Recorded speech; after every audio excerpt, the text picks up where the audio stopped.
Back here on Region Football Weekly in our Sentier Bank studios. If you're just joining us, we went over our bubble teams and, of course, our RSN Top 10. If you don't know us, I'm Jack Thiel. Of course, my partner in crime, Mike Dewan. Now it's time to go over our games to discuss. Mr. Dewan, you had yourself a tough week in predicting the games. Come on, man. You're 4-3 now on the year. On to the next one. We have 5 games that you're going to predict this week. And we'll start off with our bubble matchup. Wheeler at Westside. Big-time matchup. We talked about how one team won via the passing attack and one team won via the rushing attack last week. Let's hear it, Dewan. What are your keys to the game, and who do you have coming out with the victory? 5-0 week incoming for me, hopefully. We're going to start it with Wheeler and Westside, obviously, as you mentioned. I'm going to go with Wheeler. Okay. I think they're riding high. They've been playing. Oh, look at you marking it down. Gotta mark for it me. down. I got to remember. Beautiful. Can't escape. Yeah, I think I think their passing attack is solid. Okay. I think again the play by Klimzak and Compton, they're guys to look out for. And I think it'll be a close game. I'll say Wheeler by a touchdown. Okay. I'll say they go into a hostile environment. West Side. That's going to be a fun first meeting between the two programs. Wheeler a pretty solid program, and West Side trying to get their signature. Really big signature GSSC one, so we'll see this week. Yeah, both teams 2-1 in the conference. Next game, River Forest, Boone Grove, our number 9 team. Both teams coming off a loss for River Forest. It's 2 in a row for Boone Grove. Another loss where, or actually another game where they're down 14-0. First time they were able to come back. This time they weren't. So two teams trying to bounce back. And for River Forest, these were two teams in our top 10 at the same time at one time. Yeah. And River Forest now not there. They lost to Griffith, but for Boone Grove, they're still at number 9. So win, and you're still in. Lose, and you're out. The king of the north so, right here. Big game. It's not at Boone Grove. It's at Wheeler because of, we talked about the construction, the new renovations for a new football stadium. But a big-time match between the Ingots and the Wolves. Yeah, it would have been fun for the Wolves to open up at their stadium. I think that kind of plays into a little bit of it, but I think Boone Grove takes it. I think it's going to be a very close game. I'm going to say Boone Grove by 3. But it's, again, a lot of highlight plays I think expect to come. I think Boone Grove's going to find that passing attack again. They got, again, Torpson and the Noonan twins and a couple other guys that could catch passes. You could throw just about anybody out there, and they'll catch a pass. And for Forest, of course, Aiden Silver, you kind of saw them last week, and they got some guys too, so it'll be fun, but give me the Wolves in this one. Definitely one of the best quarterback matchups we'll see this week True. between Aiden Silver and Mark Rowland. Only one junior this time, not 2. So I'm high on this class, man. I haven't seen really a talented class like this. Well, it's my first year covering sports, but I guess all time. It's going to be fun next year, but we're going to talk about this year a little bit more. Well, if we want to talk about another junior quarterback, it's in our next game. We'll talk about one of our game nights go. built by Von Tobel. Video broadcast at the Burial Grounds, number 10, Michigan City, at number 7, Lake Central. It's homecoming night for the Indians. Big-time matchup, not just because it's homecoming, just because these two teams, they have traded blows for the past 21 years. Lake Central leads the all-time series 11-10. Lake Central won 35-31 last year. We don't know the status of Xavier Williams, but that has not seemed to matter as Chase Kwiatkowski has turned into a dual-threat quarterback. But for Michigan City, you have the D1 commit out of Syracuse, Hart at running back. Got some big boys on the defensive end of things, and a lot of receivers. I will say for Michigan City, they share the ball a lot. They have a guy, Elijah Collins, who gets the ball a lot. Yep. Bell, another guy. And Benjamin Martin. Those 3 guys are really the main vocal points of that offense. They do a really good job. But I'm really excited because there is a ton of great talent on the field. Now, it might be your 4 or 5-star guys, but there are a lot of kids out there who have great talent. And, 2 teams feature kids who have kickoff returns this year. So something to look out for. True. We have 2 teams that feature some of the best passing yard numbers this year. We have 2 teams who feature some of the best receiving numbers this year. And if Xavier Williams does play, 2 D1 commits. 2 D1 running back commits. It's a big-time matchup at Lake Central. If Lake Central wins, it's the first time in 8 years they'll be 3-1 in the DAC. It's been a while. I was talking to Rick Good about that. He said we're excited. But Lake Central, they haven't won back-to-back games all year.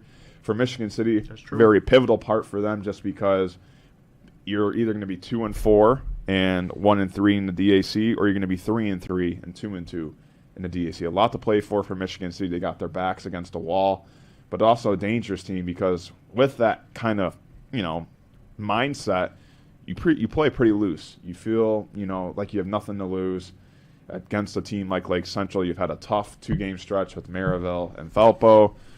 But, we talk about 1 and 2, Crown Point and Valpo. Obviously we'll be at this game. This is going to be a really good matchup between two teams who have a lot of close games against one another. Yeah, way to sell it, man. You could sell water to a well after hearing that speech. So, Jack Thiel, everybody. But, yes, you covered all the bases. A lot of talent on both sides. A lot of all-conference players, future all-conference, future all-area players even, future D1 commits, D2, NAIA, D3, you name it, they got it. So it's I think the X factor a little bit. I like LC's run defense. I was at LC Crown Point, and they did a great job against a very solid Crown Point run offense. And I think, again, Jaden Hart, that's probably one of the toughest players they're going to play all year in terms of just a single player. So that's kind of the X factor, see how they do in the trenches and against him. But Michigan City may have to resort to that pass game that really hasn't seen too much progress over these past few weeks. And you mentioned those playmakers. I think that's the X factor. Who has more playmakers? Yeah, and I mean, who makes the plays too? Who makes the plays? Yep. Big time players make big time plays. I harmonize that again, but it's. I think I'm gonna go with. I think City's due. Yeah. I think City. It's gonna be hungry. They're very hungry. Both teams are hungry. I think LC. This is kind of a game where LC 3-1 in the conference. That's something that hasn't really been heard of in a while. 8 years. I think it's very doable. It could kind of be almost a coin flip type of game, but I'm gonna go City by 3 points. I think LC. It'd be interesting to Xavier Williams' status. It's always in question. The big question. They'll be well if he does not play. He does not play this game, but I think if he does, that'll be very interesting. As you were explaining, see how that offense has kind of transformed in the past few weeks. And if you add a D1 commit, next to your quarterback on an RPO type style offense, that can give City some trouble. So right now, I'll go City by 3. Absolutely. And, what's also interesting is Lake Central, maybe they're not the prettiest wins against Portage and LaPorte. Yeah. They still find a way. And that's all that matters is they do win those close games. And I have a great feeling this game will be very close as well. Both teams have won close games. And the Providence Catholic lost. They lost by 7. So it's, they could very well be 4-1. Michigan City as well has some close losses. The Warsaw loss is obviously one, and both teams have won close games. Michigan City against Lafayette Jefferson. And again, it was 3-0 Maryville in the fourth quarter. Yeah, for City and them. So. It's going to be a great game, and I'm very excited to see how this one plays. I know a great crowd will be there. Once again, one of our game nights built by Von Tobel. It will be a video broadcast. Now our second game night built by Von Tobel. This one a video broadcast as well. The Lowell Red Devils going to Hobart.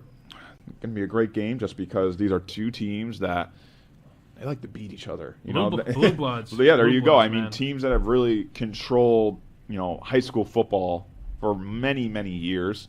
Obviously, Lowell's trying to get back. Very tough start to the year. Colton Scott seems to be back and healthy for them. Had a big game against Highland. For Hobart, obviously our number 5 team in our RSN rankings, 4-1 after a really resilient effort win against Andrain. I'm curious to see how they come out just because I had to take a lot out of them. But, we'll see what happens here. But we have 2 running backs that can really take over this game. 2 juniors. Yep, 2 juniors. If I had a tally for how many times I mentioned a junior, we'll talk about a junior next game too. Don't worry. Exactly, would be off the page by now. But I think it's going to be a lot of handoffs, got a lot of old school football here. Okay. And again, mentioning Lowell and Hobart, you can't tell the story of Northwest Indiana football without mentioning these 2 programs. Yeah. So that alone makes this game so much fun. I think again, Lowell 2-3, 1-2 in the conference. I don't think that matters. I think this game will be a dogfight as they always are. Hobart, I believe, had Lowell's number over a few years, and I think that's going to be the case again. I think their run game is a little bit better, and I think that's what they're going to rely on this week. Of course, you could always turn to the pass game, which I think also kind of trumps Lowell's. That Lowell is mainly they're just running the ball. Yeah. So it's I think Hobart has that extra element that kind of sets them over the top. So I will go Hobart. I'll go Hobart by 10. In this one. All right. So far, you've got 2 road teams and 2 home teams. Now we'll go Tiebreaker. Yeah, but once again, Lowell and Hobart, game night built by Von Tobel, video broadcast, and you can view that on our website, regionsports.com, Facebook and YouTube page as well. Our final game night built by Von Tobel. This is going to be an audio-only broadcast, and definitely our game of the week, maybe game of the year. Number 2 Valpo goes in the Crown Point against the number 1 Bulldogs. Kind of highlighted this one. It's really the DAC championship for Valpo, undefeated in the conference for Crown Point. Undefeated in the conference as well. Crown Point really hasn't faced much adversity this year. I mean, that's just telling how dominant they are. Valpo, they have, because they lost to Penn, and they found a way to bounce back and win 4 in a row.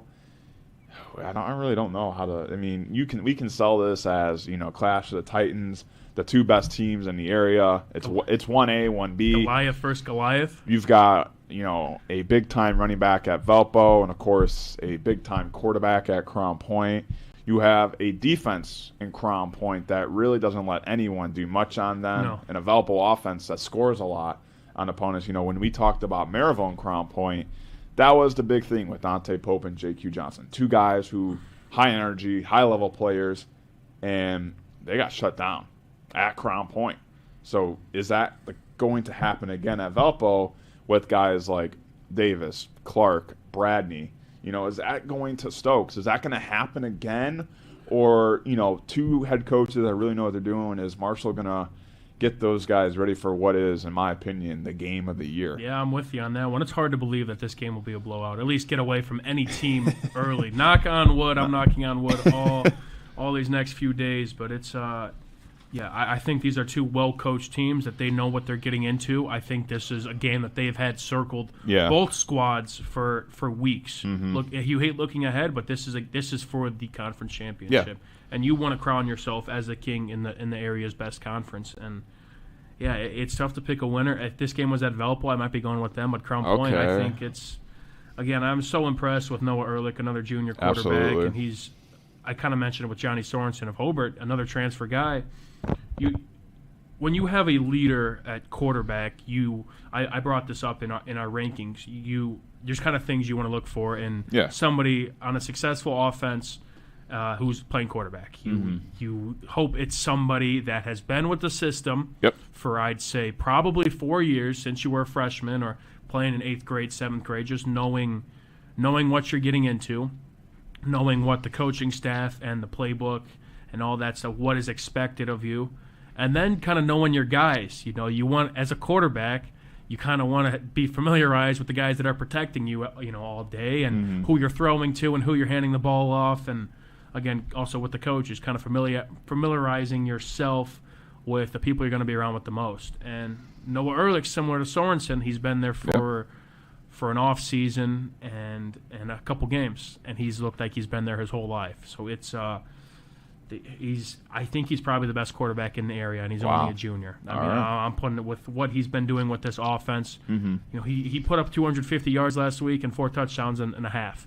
So he's the X factor. Again, we keep bringing him up, every week, but they have just so many weapons. We talk about Nick Soley one week, Larry Ellison another, and then we bring up Jones this week. So they're sharing the love, and the relationship's obviously there with Ehrlich and his guys, and it's impressive what he's done. But Valpo, again, it's a big statement game. This could honestly be a game between 2 potential state champions or semi-state.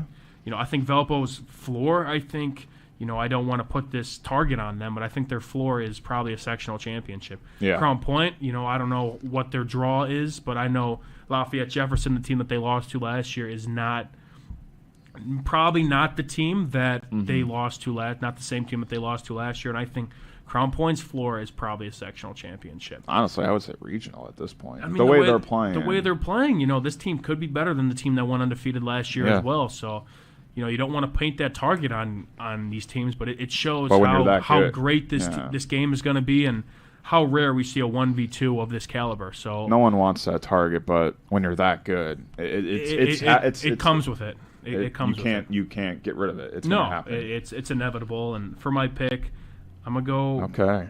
Oh man. Does our number 1 team stay number 1, or do we have a new number 1 team this week or next week? I think they stay number 1. All right, Crown Point with the win. What's the score? I'm going to say Crown Point by 7.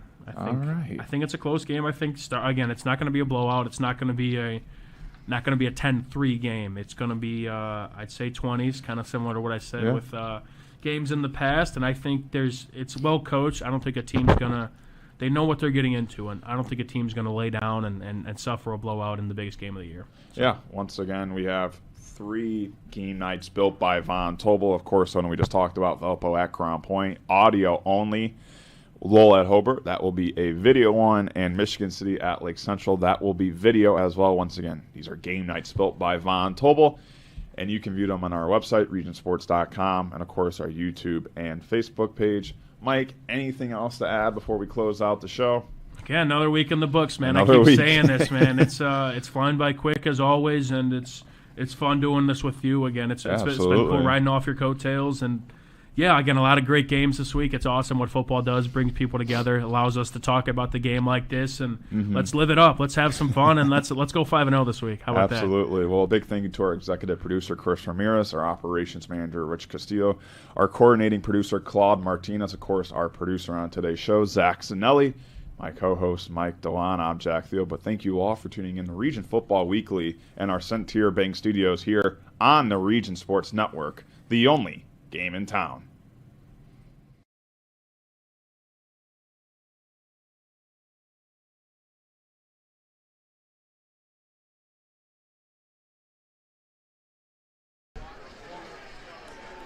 Good evening, everybody. Thank you for joining us, and welcome to Game Night in the Region, built by Von Tobel on the Region Sports Network. Streaming worldwide on the internet at facebook.com/regionsports, RSN YouTube, regionsports.com, and IHSAATV.org. We come to you tonight from Hobart on the campus of Hobart High School as Von Tobel presents the Lowell Red Devils taking on the Hobart Brickies. I'm Ryan Zimmerman alongside Josh Huddleston and Doug Aschenbaugh. Josh, this is a matchup between two teams that took a share of the Northwest Crossroads Conference last season, but it feels like in the early stages of 2023, these two squads are headed in much different directions, and Hobart is the much happier of the two teams through 5 games. Yeah, I'll tell you what, when you get to this game right here, this rivalry game between Lowell, Hobart, you can throw records out the window, you can throw trending out the window, you can throw whatever the newspaper, whatever they say out the window. These are two proud programs who are going to come together tonight and battle it out on the gridiron on Hobart's homecoming tonight. So to your point about maybe potentially trending in one direction or the other, this game right here, both teams all week are excited for this rivalry game, and Lowell would love none other than to play spoiler on Hobart's homecoming. That'd be a really tough task for this Red Devils team to do.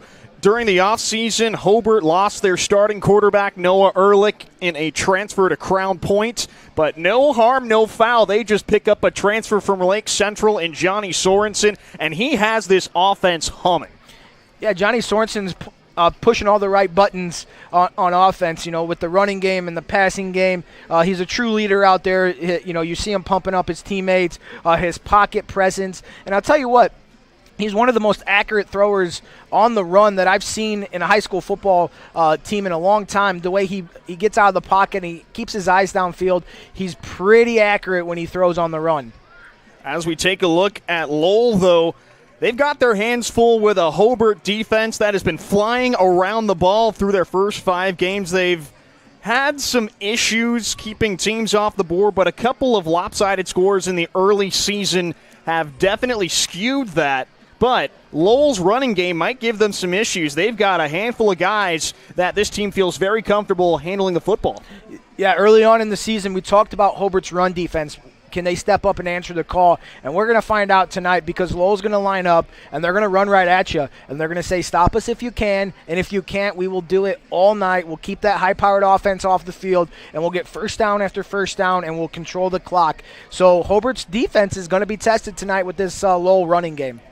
This should be a great matchup between two teams that want nothing more than to beat the other, especially on this homecoming setting here in Hobart.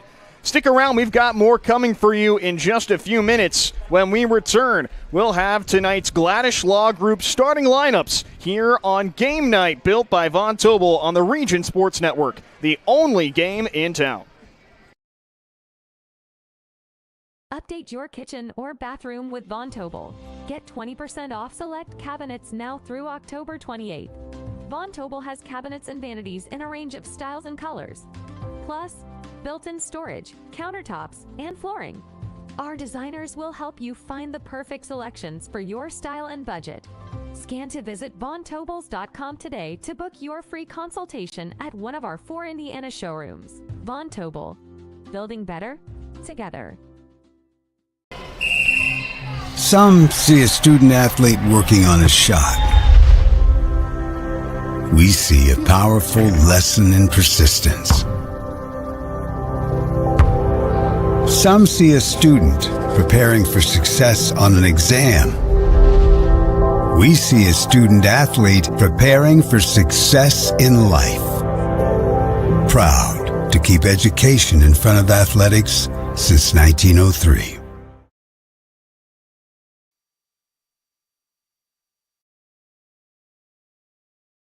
Quintel Incorporated is a family-owned and operated company located in Northwest Indiana that specializes in the reconditioning, repair, and remanufacturing of heat exchangers. Since 1994, Quintel has been handling jobs of all sizes throughout the country. Equipped with the most modern technology and advanced tools, Quintel provides top-notch service. When you trust Quintel for all your needs, you'll get peace of mind and a finished job that exceeds your expectations. For more info about Quintel and the services they provide, visit quintel-inc.com. Since 2000, Hose Connections in Hammond has been a premier leader in the hydraulics industry.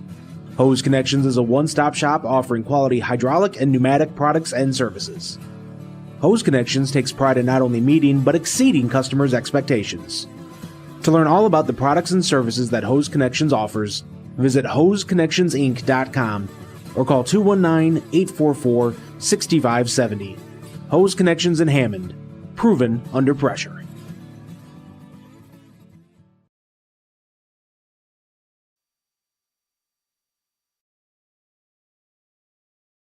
Have you checked out Centier Bank's student checking account? This no-fee checking account is perfect for students and teens ages 14 to 24 and comes with all the features you need to succeed, such as a debit card, digital banking, and automatic deposit. Centier Bank can help you start establishing good spending habits today for your better tomorrow. For more information, visit Centier.com/student-checking or visit your local branch. If you are under the age of 18, your parent or guardian must also sign on the Centier student checking account. At the age of 25, your account will automatically convert to the Centier checking account. You must deposit $25 to open this account. This account is not eligible for overdraft advantage. Member FDIC. For over 100 years, Burns Funeral Home and Crematory has been assisting families in their time of need. Serving Northwest Indiana, the staff at Burns Funeral Home will help guide your family in creating a meaningful ceremony, from a simple to elaborate to traditional or unique. The caring family at Burns Funeral Home will tailor a ceremony to fit your needs. And for your other loved ones, Burns Funeral now has a pet cemetery and crematory. Visit burnsfuneral.com or give them a call at 219-942-1117.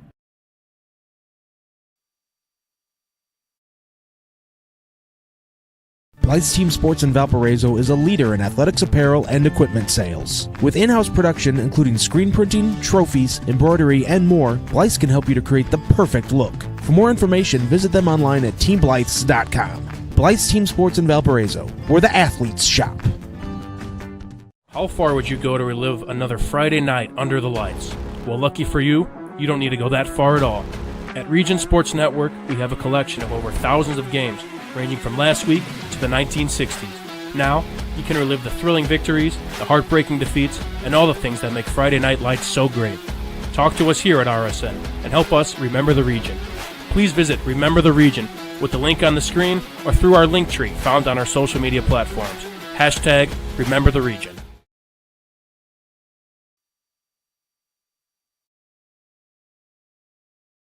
When life takes you places and you can't get to the store, shop online with Strack & Van Til To Go. Our to-go service is easy to use, and it can save you time and money. Once your order is in, our own Strack & Van Til team preps your order with care. For delivery or pickup, enjoy the convenience of letting our to-go team shop for you. Enjoy your special moments. Sign up online today at shop.strackandvantil.com. Hi, I'm Crowell Company's Lantern Man. I'll cover your motorcycle. I'll be with you on the water. I'll be with you on the snow. I'll cover your insurance needs wherever you go. I'll be at Crowell Agency from 9 a.m. to 9 p.m. As Crowell Company's Lantern Man, I'm your insurance superhero. Crowell Companies, the insurance professionals in Highland, Maryville, and Michigan City.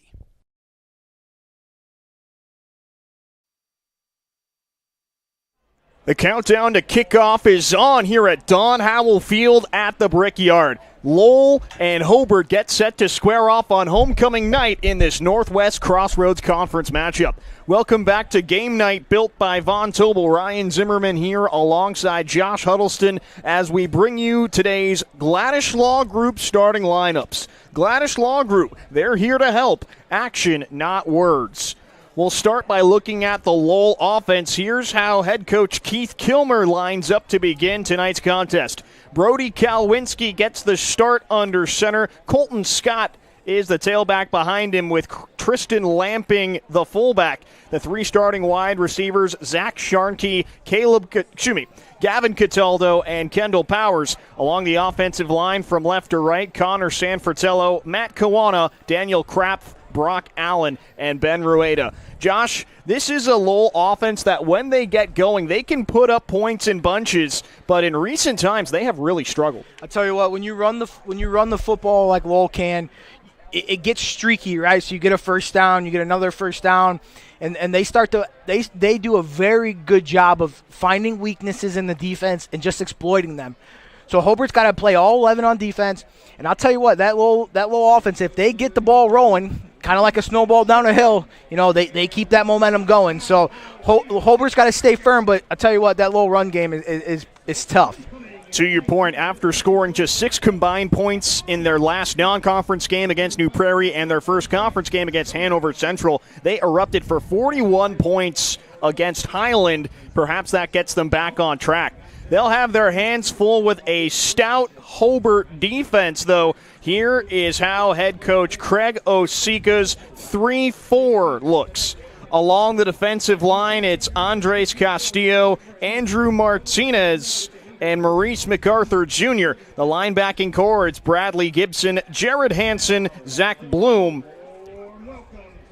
At 3-3 with those, the three starting linebackers, I apologize. And in the secondary, it's Cale Schlosser, Aiden Leonard, Jacob Ramirez, Willie Shearer, and Connor Stafford.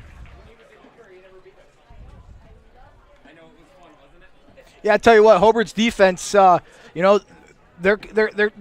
also streaky. Sometimes you watch them play, and you look like they could stop anybody. Especially the Chicago Bears. But on other times, they look a little suspect. They look vulnerable at times. So we'll see what Hobart defense comes out tonight. They got a lot of big playmakers. We'll see how they respond to this rushing attack, and also how their offense helps them puts their defense in a good position. Switching sides, this is how Hobart's offense looks coming off 3 straight games in which they've scored at least 27 points. This unit is humming heading into tonight's homecoming game. Johnny Sorensen is the starting quarterback, with Willie Shearer, the running back, behind him, Mason Jackson at fullback. The wide receivers, Zach Bloom and TJ Caldwell.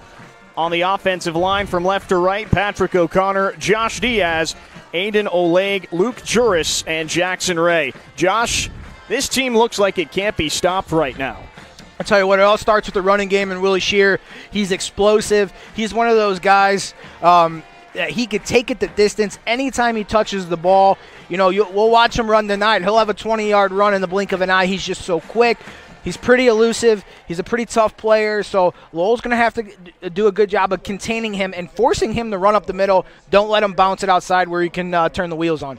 As for Lowell's defense, they line up in a 3-4 front. Seth Rinfuss, Dominic Leone, and Ben Rueda across the defensive line. Malachi James, Owen Thiel, Lincoln Schneider, and Aiden Wolgemuth, the linebacking core.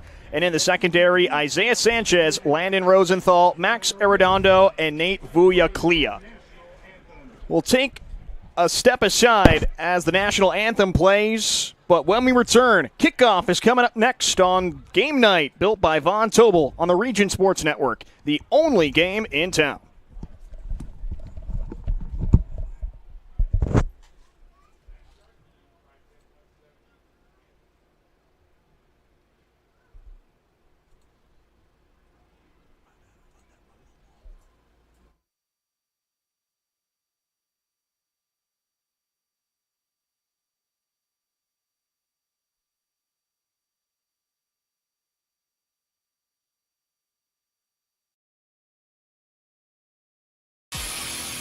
From schools to stadiums, hospitals, and bridges, everywhere you look, union carpenters are building Indiana.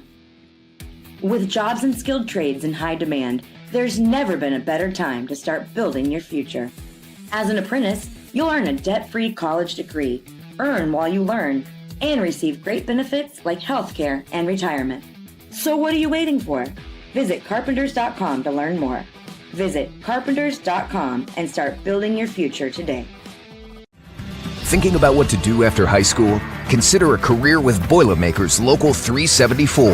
As a Boilermaker apprentice, you'll earn while you learn. We offer excellent wages and benefits, and as part of our no-cost hands-on apprenticeship program, you'll learn from the best in state-of-the-art training centers and on the job. Become a union Boilermaker and get on your way to a great career. Find out more, visit www.local374.org or call 219-845-1000.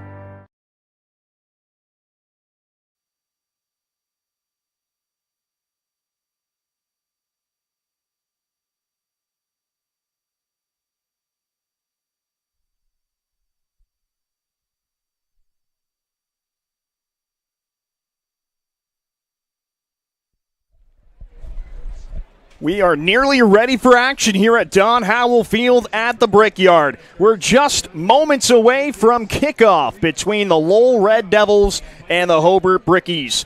Welcome back to Game Night, built by Von Tobel on the Region Sports Network. Ryan Zimmerman here alongside Josh Huddleston. Before we get tonight's action started, let's take a quick look at the Economy Electric Heating and Cooling Friday night forecast. On this night, the temperature looks and feels like summer here. One to remember on the night after the 21st night of September. 71 degrees as of right now as my phone updates. Set to drop to around 65 by the time it's all said and done. But as we get deeper and deeper into the month of September, days like this are going to feel fewer and further between. But on this homecoming night, these fans are treated to an excellent weather affair. Yeah, though, if you're a football fan, maybe it's a little too hot on the side of, when you're a 4A team, you got, guys two platooning it. But nonetheless, not a cloud in the sky. Perfect night for football. And these fans are excited and ready to go here on Hobart's homecoming. That's the Game Night forecast brought to you by Economy Electric Heating and Cooling. With a 24/7 emergency service, comfort isn't too far away. Before we get things started, the Hobart team about to be introduced. They're about to run through the banner around the 10-yard line as well to hype up the crowd. But before we get things going, Josh, what are your big keys to the game? I'll tell you what, if you're the Lowell Red Devils, you want to run the ball, control the clock, and keep this Hobart offense off the field. Right, you want to take the wind out of their sail on homecoming. If you win the toss, you want to take the ball. You want to have a nice, long, methodical drive, punch one in, and see how Hobart's able to respond. So if I'm Lowell, keys to the game tonight for Lowell, control the ball, play smart football, and keep Hobart's offense off the field. The opening kickoff brought to you by Quintel is coming up next. We've got Lowell and Hobart here on Game Night, built by Von Tobel on the Region Sports Network, the only game in town.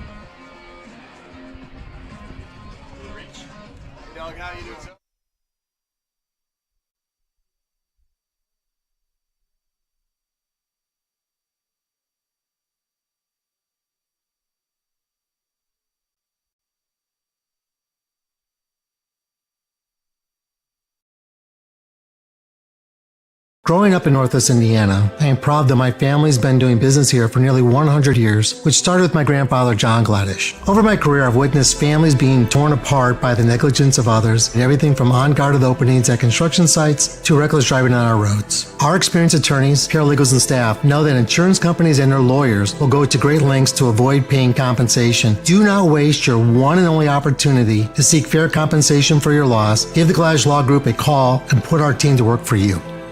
Four Seasons Mechanical proudly serves Northwest Indiana, providing quality, reasonably priced, reliable service. With a quality and comfort guarantee, the professionals at Four Seasons Mechanical offer a wide range of services in heating, ventilation, and air conditioning. Whether it's residential or commercial, Four Seasons Mechanical is there 24/7. To find out more, the website is fourseasonsmechanical.com or give them a call at 219-756-7020. Four Seasons Mechanical, your indoor air quality specialist.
Develop skills that will last for a lifetime with an apprenticeship with the Bricklayers and Allied Craft Workers Local 4, Indiana, Kentucky. The apprenticeship and training program is committed to developing highly skilled bricklayers, terrazzo workers, and ceramic tile setters to provide the construction industry with the best hands in the business. If you are currently working non-union and want better pay with benefits, or if you think learning a new skill with a paid apprenticeship while you earn your associate's degree is the right path for you, visit baclocal4.org/training to learn more about the apprenticeship program. Are you built to succeed? Flip the switch, a light turns on. Press the button, machines and instruments come to life. Touch the screen, communicate with the world. Simple tasks, guaranteed results, every second of every day. That's the power of power. And that's the power brought to you by the NECA contractors and electrical workers of Local 531.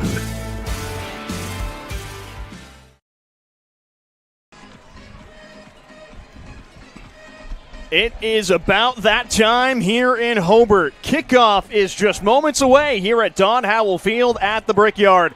Lowell and Hobart get set for this pivotal midseason Northwest Crossroads Conference matchup. Ryan Zimmerman here with you on Game Night, built by Von Tobel on the Region Sports Network. Josh Huddleston and Doug Ashenbaugh to my right. Doug, Josh, starting to feel like Friday night again. We're back through the early parts of the season. Both of these teams have gotten into a rhythm, and these fans have brought the energy too. They're out in midseason form just like the players. I'll tell you what, this is one of those rivalries that you get excited for. Hobart, Lowell, throwback. Hobart and Lowell, they battle it out. They both get the best of each other. These are tough, physical games. You could feel the tension here with the fans on both sides, the players. These are what dreams are made of if you're a kid you look up to on Friday night. These type of rivalry games. Sure is. I mean, obviously got homecoming tonight too as well. So you talk about emotions and how high emotions are. This is one of those very, very high emotional games where it's going to be hard hitting and it's going to be fun to watch. Lowell won the coin toss and elected to defer to the second half as Landon Rosenthal tees up the football to get us started. Willie Shearer and TJ Caldwell back to return for the Brickies. The Hobart side of the stands are full, and they're getting on their feet. Here we go. A short kick That bounces out of bounds at the 22. Hobart will get started with really good field position after the kickoff out of bounds. Yeah, very short. I mean, obviously you don't want to start the game off with a penalty by any means and give Hobart any better field position, but I understand what they're trying to do. They're trying to kick it away from their athletes, trying to keep it shallow, get their coverage down quick, but unfortunately just hit that sideline, went out of bounds, and not a great start of what you want if you're the Lowell Red Devils. Yeah, you know, Hobart's been able to start, 35 plus. They've had their starting field position it might be second to none in the region just because of their returners and the way that the opposing team has to corner their kicks and try to keep the ball out of their playmakers' hands. The penalty starts Hobart's offense off at the 35. Sorensen starts things off in pistol. One late substitution before the whistle blows. Aiden Leonard heads off the field. Connor Stafford, his replacement. He's the lone wide receiver on the left side of the formation. After the sub, the referee says we're ready to go. They run with Shearer to the right side. A little room past the 40. He's got a hole. Into Lowell territory, flag down. He's pushed out of bounds inside the 30. Willie Shearer, if it stands, gets Hobart's night started off with a monster run. We talked about in the opening about his ability to get to the outside. I said Lowell needed to contain the outside. They were unable to. Willie started up, cut outside, and he is lightning fast. Looks like the referees picked up the flag, so that play stands. A monster carry for Shearer. And Sorensen hands it right back to him. He tries the left side this time, barrels through the middle, down to the Lowell 23. Yeah, a little strange that you see Lowell here going with their kind of widen out their linebackers to the short side of the field after having such a big run. And what did Hobart do? They identified that new, went right back to the left side, kind of off tackle. He bounced it outside. Just a nice, hard, powerful run. If that's going to be the case, your linebackers got to play well tonight for Lowell. With those two runs, Shearer now over 500 yards through the first 5 games and change. Flag flies, a little pre-snap motion on the Hobart side. Yeah, it looks like Lowell, they got the 3 down, 3 linebackers, that 3-3 stack, and the linebackers are committing to the run quick. They're not scraping and filling. They're just coming downhill, and Willie Shearer's able to hit the perimeter, and he's had 2 runs and 2 successful runs. The false start penalty negates the first down run. Back to 2nd and 10, though. Hobart set up on the Lowell 28.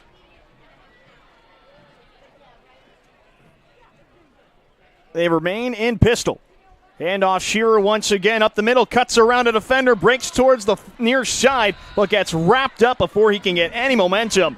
Isaiah Sanchez up from his safety position, cuts Shearer down before a big gain, and it sets up a 3rd down. Great play by Isaiah Sanchez, obviously reading that. Again, break tackles. Willie Shearer, that's the one thing you got to do is don't let him get rolling. Don't miss those tackles. You got to be able to wrap up on the very first time if you want to try to stop this run game. Sorensen drops back for the first time. Fires down the near side. He's got his man. Touchdown! TJ Caldwell burnt his man. And Lowell, with the busted coverage, allows Hobart to strike first. Yeah, I'll tell you, I happened to be watching that play down here, and Caldwell, he literally just ran right past the corner there, and Johnny Sorensen saw him. Johnny Sorensen put the ball in the air, and Caldwell went and got it. Beautiful pitch and catch. It's going to be tough for the Lowell defense if you're going to put one-on-one coverage, man-on-man coverage against these very tall and athletic receivers as well. Normally you'll see Lowell running like a 2-safety kind of back. Get some double coverage on that, but if they're going to stay in man all night, I mean, Hobart's passing game is going to be pretty electric. Xander Langford on for the extra point.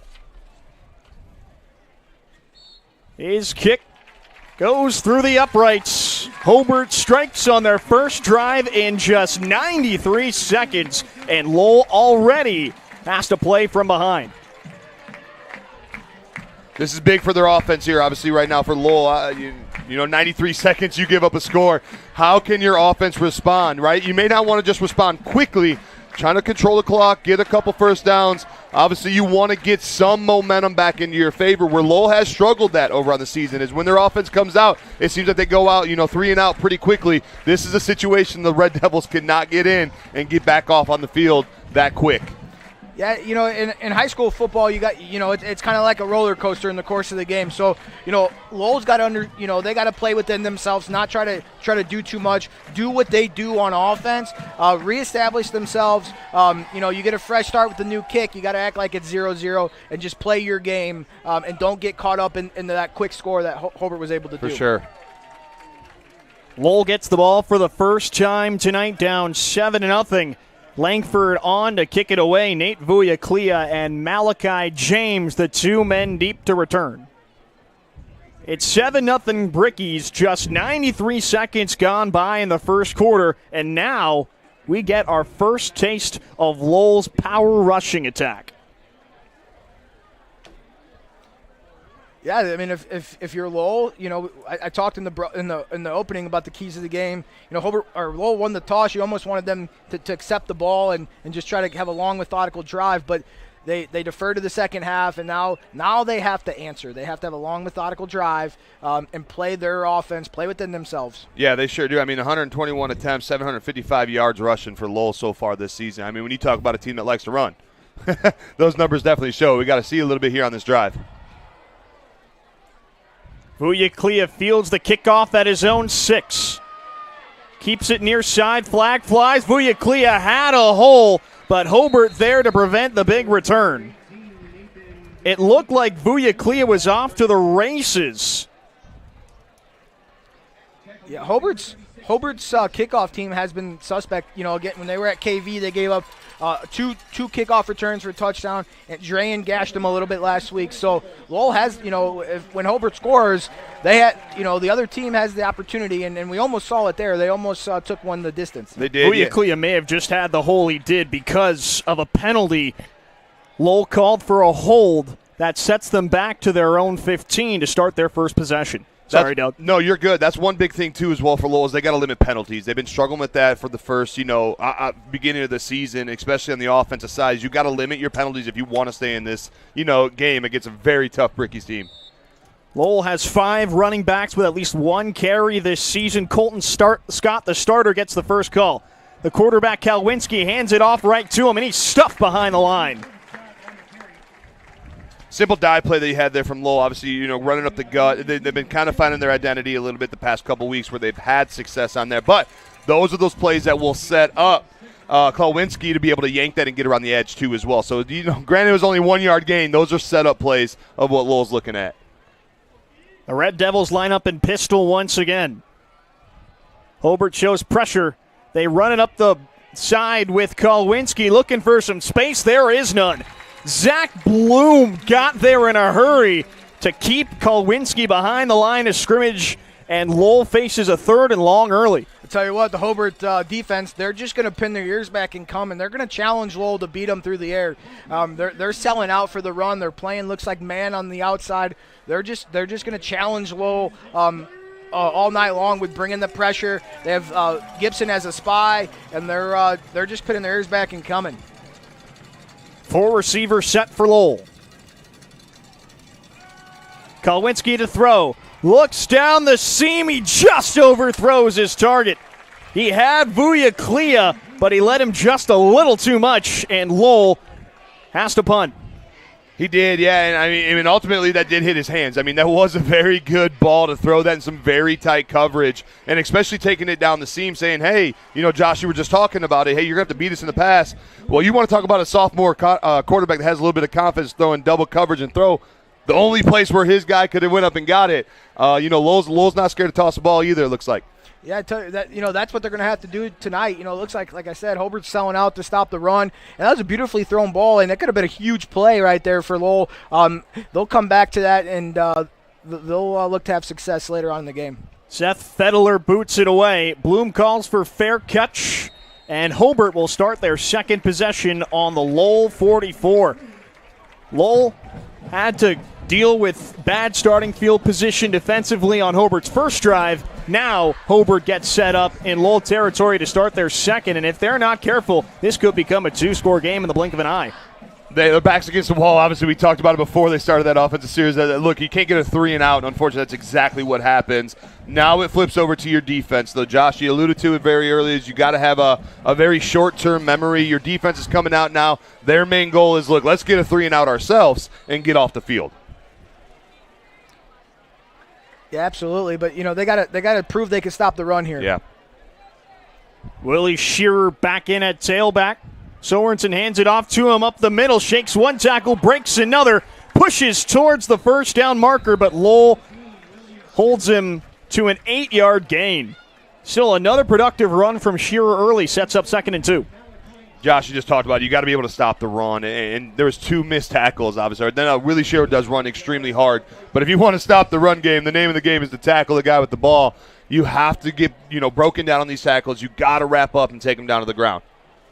TJ Caldwell moves from the right side of the formation to the left. Sorensen drops back. He can't evade the pressure. Down he goes. Ben Rueda broke through the Hobart O-line and wrapped Sorensen up to force 3rd and long. Lowell did a great job of adjusting coverage in the secondary there with that wheel route. They sent Caldwell in motion, and they were trying to kind of put that corner in a tough, difficult spot, but he made a great play. And kudos to the Lowell defensive line for shooting that gap and getting in the backfield. It's 3rd and 10 for the Hobart offense. Sorensen with a 7-step drop. They go with a quick screen out wide to the running back. Shearer slips his man, breaks towards the first down marker, but slips at the 35. Looked like Shearer had a near first down, but that might give head coach Craig Osika the go-ahead in his mind to go for this. That was a great play call. I mean, you begin pressure. You just gave up a big sack.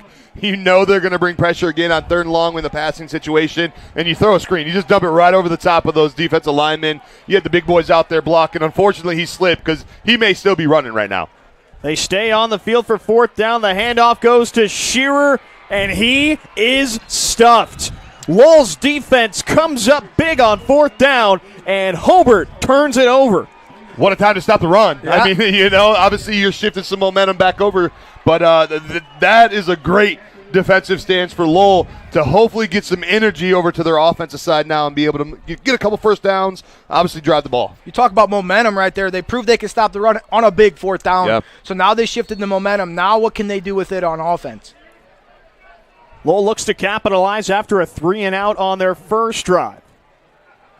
Kolwinski hands off to Scott. Flag flies as Scott falls forward to the 37, but we'll check in on the flag.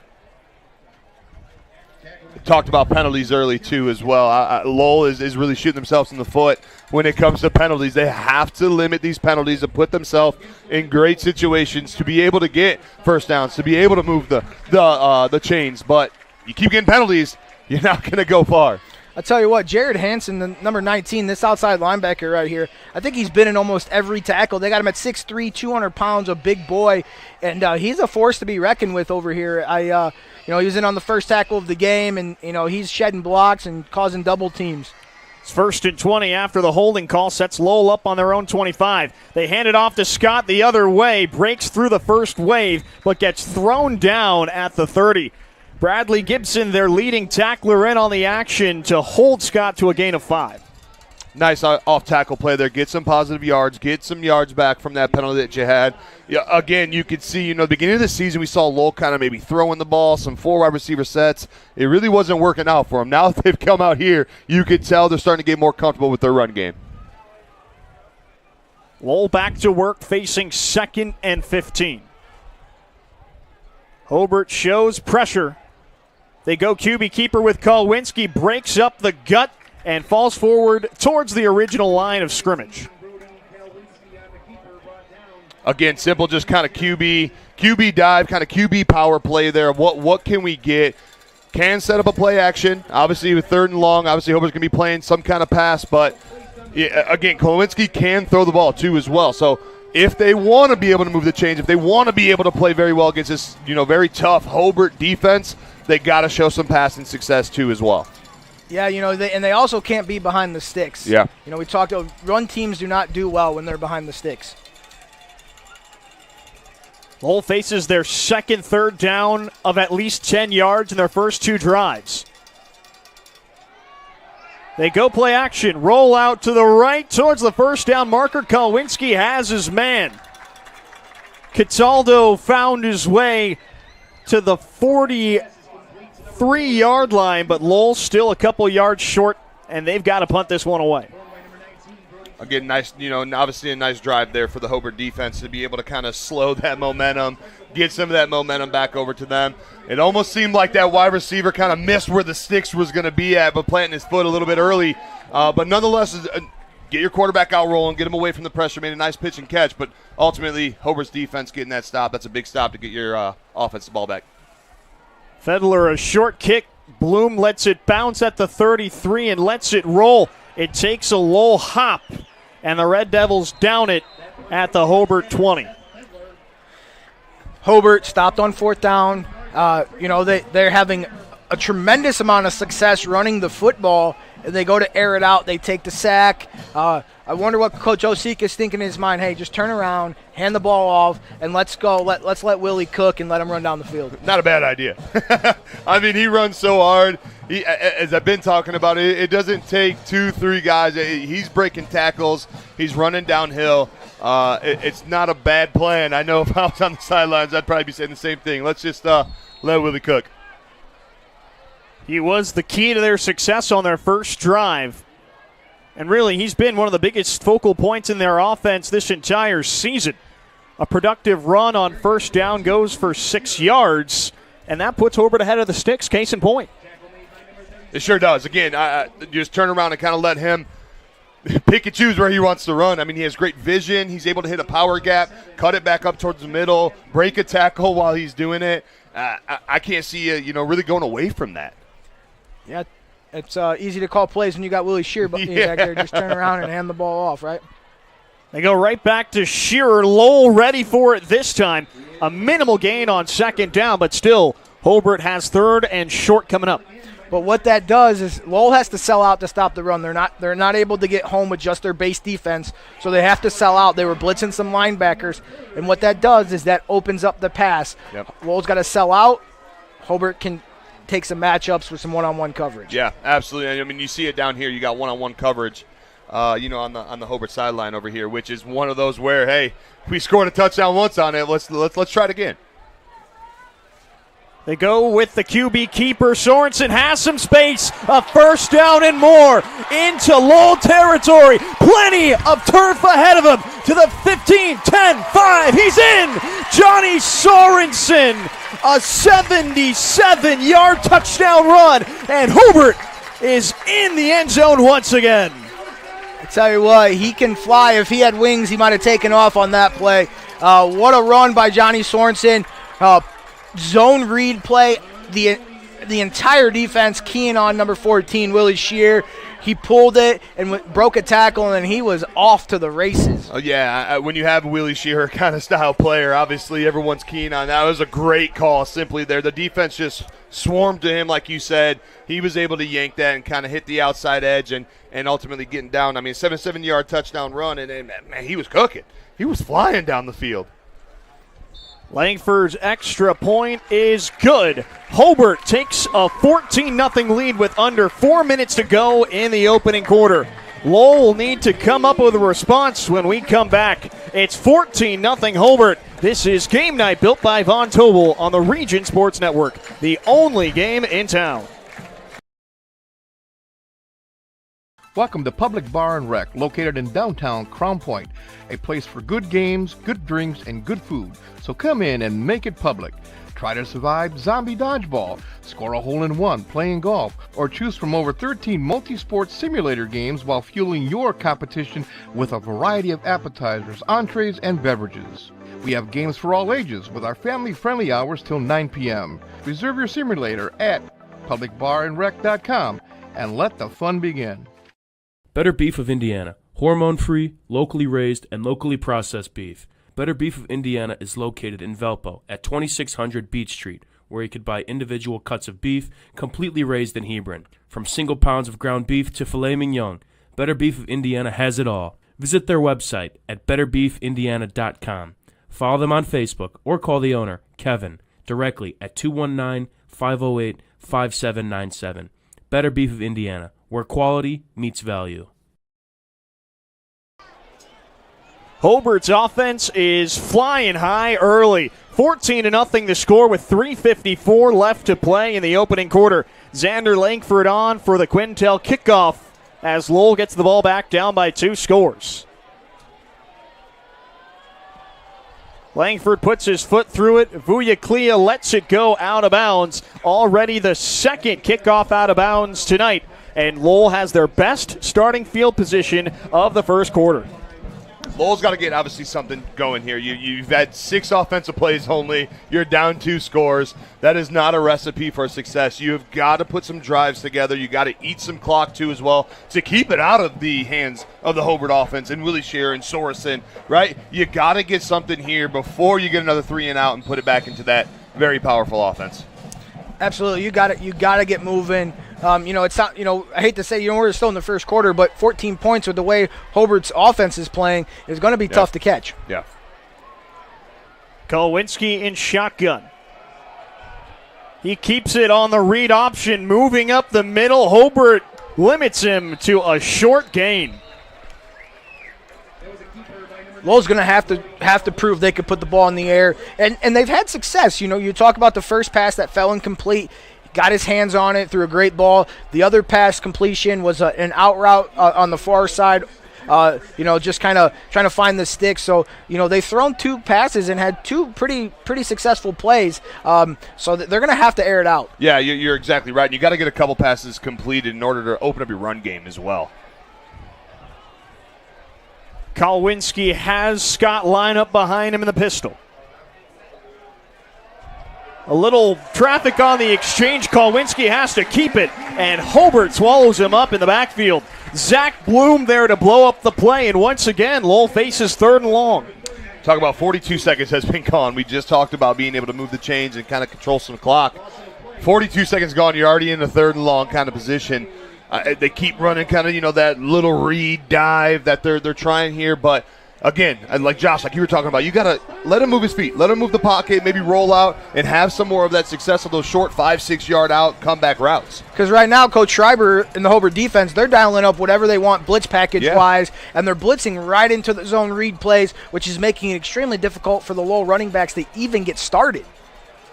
3rd and 14 for the Lowell offense. Kolwinski to throw. Looking down the field, decides to run, but there's no space there for him.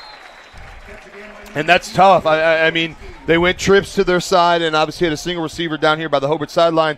They had 7 in the box against 5 offensive linemen. And you got a blitzer that's coming too as well. So that's a very, very tough scheme for the offensive line to be able to provide some protection where you got to get that ball off quick.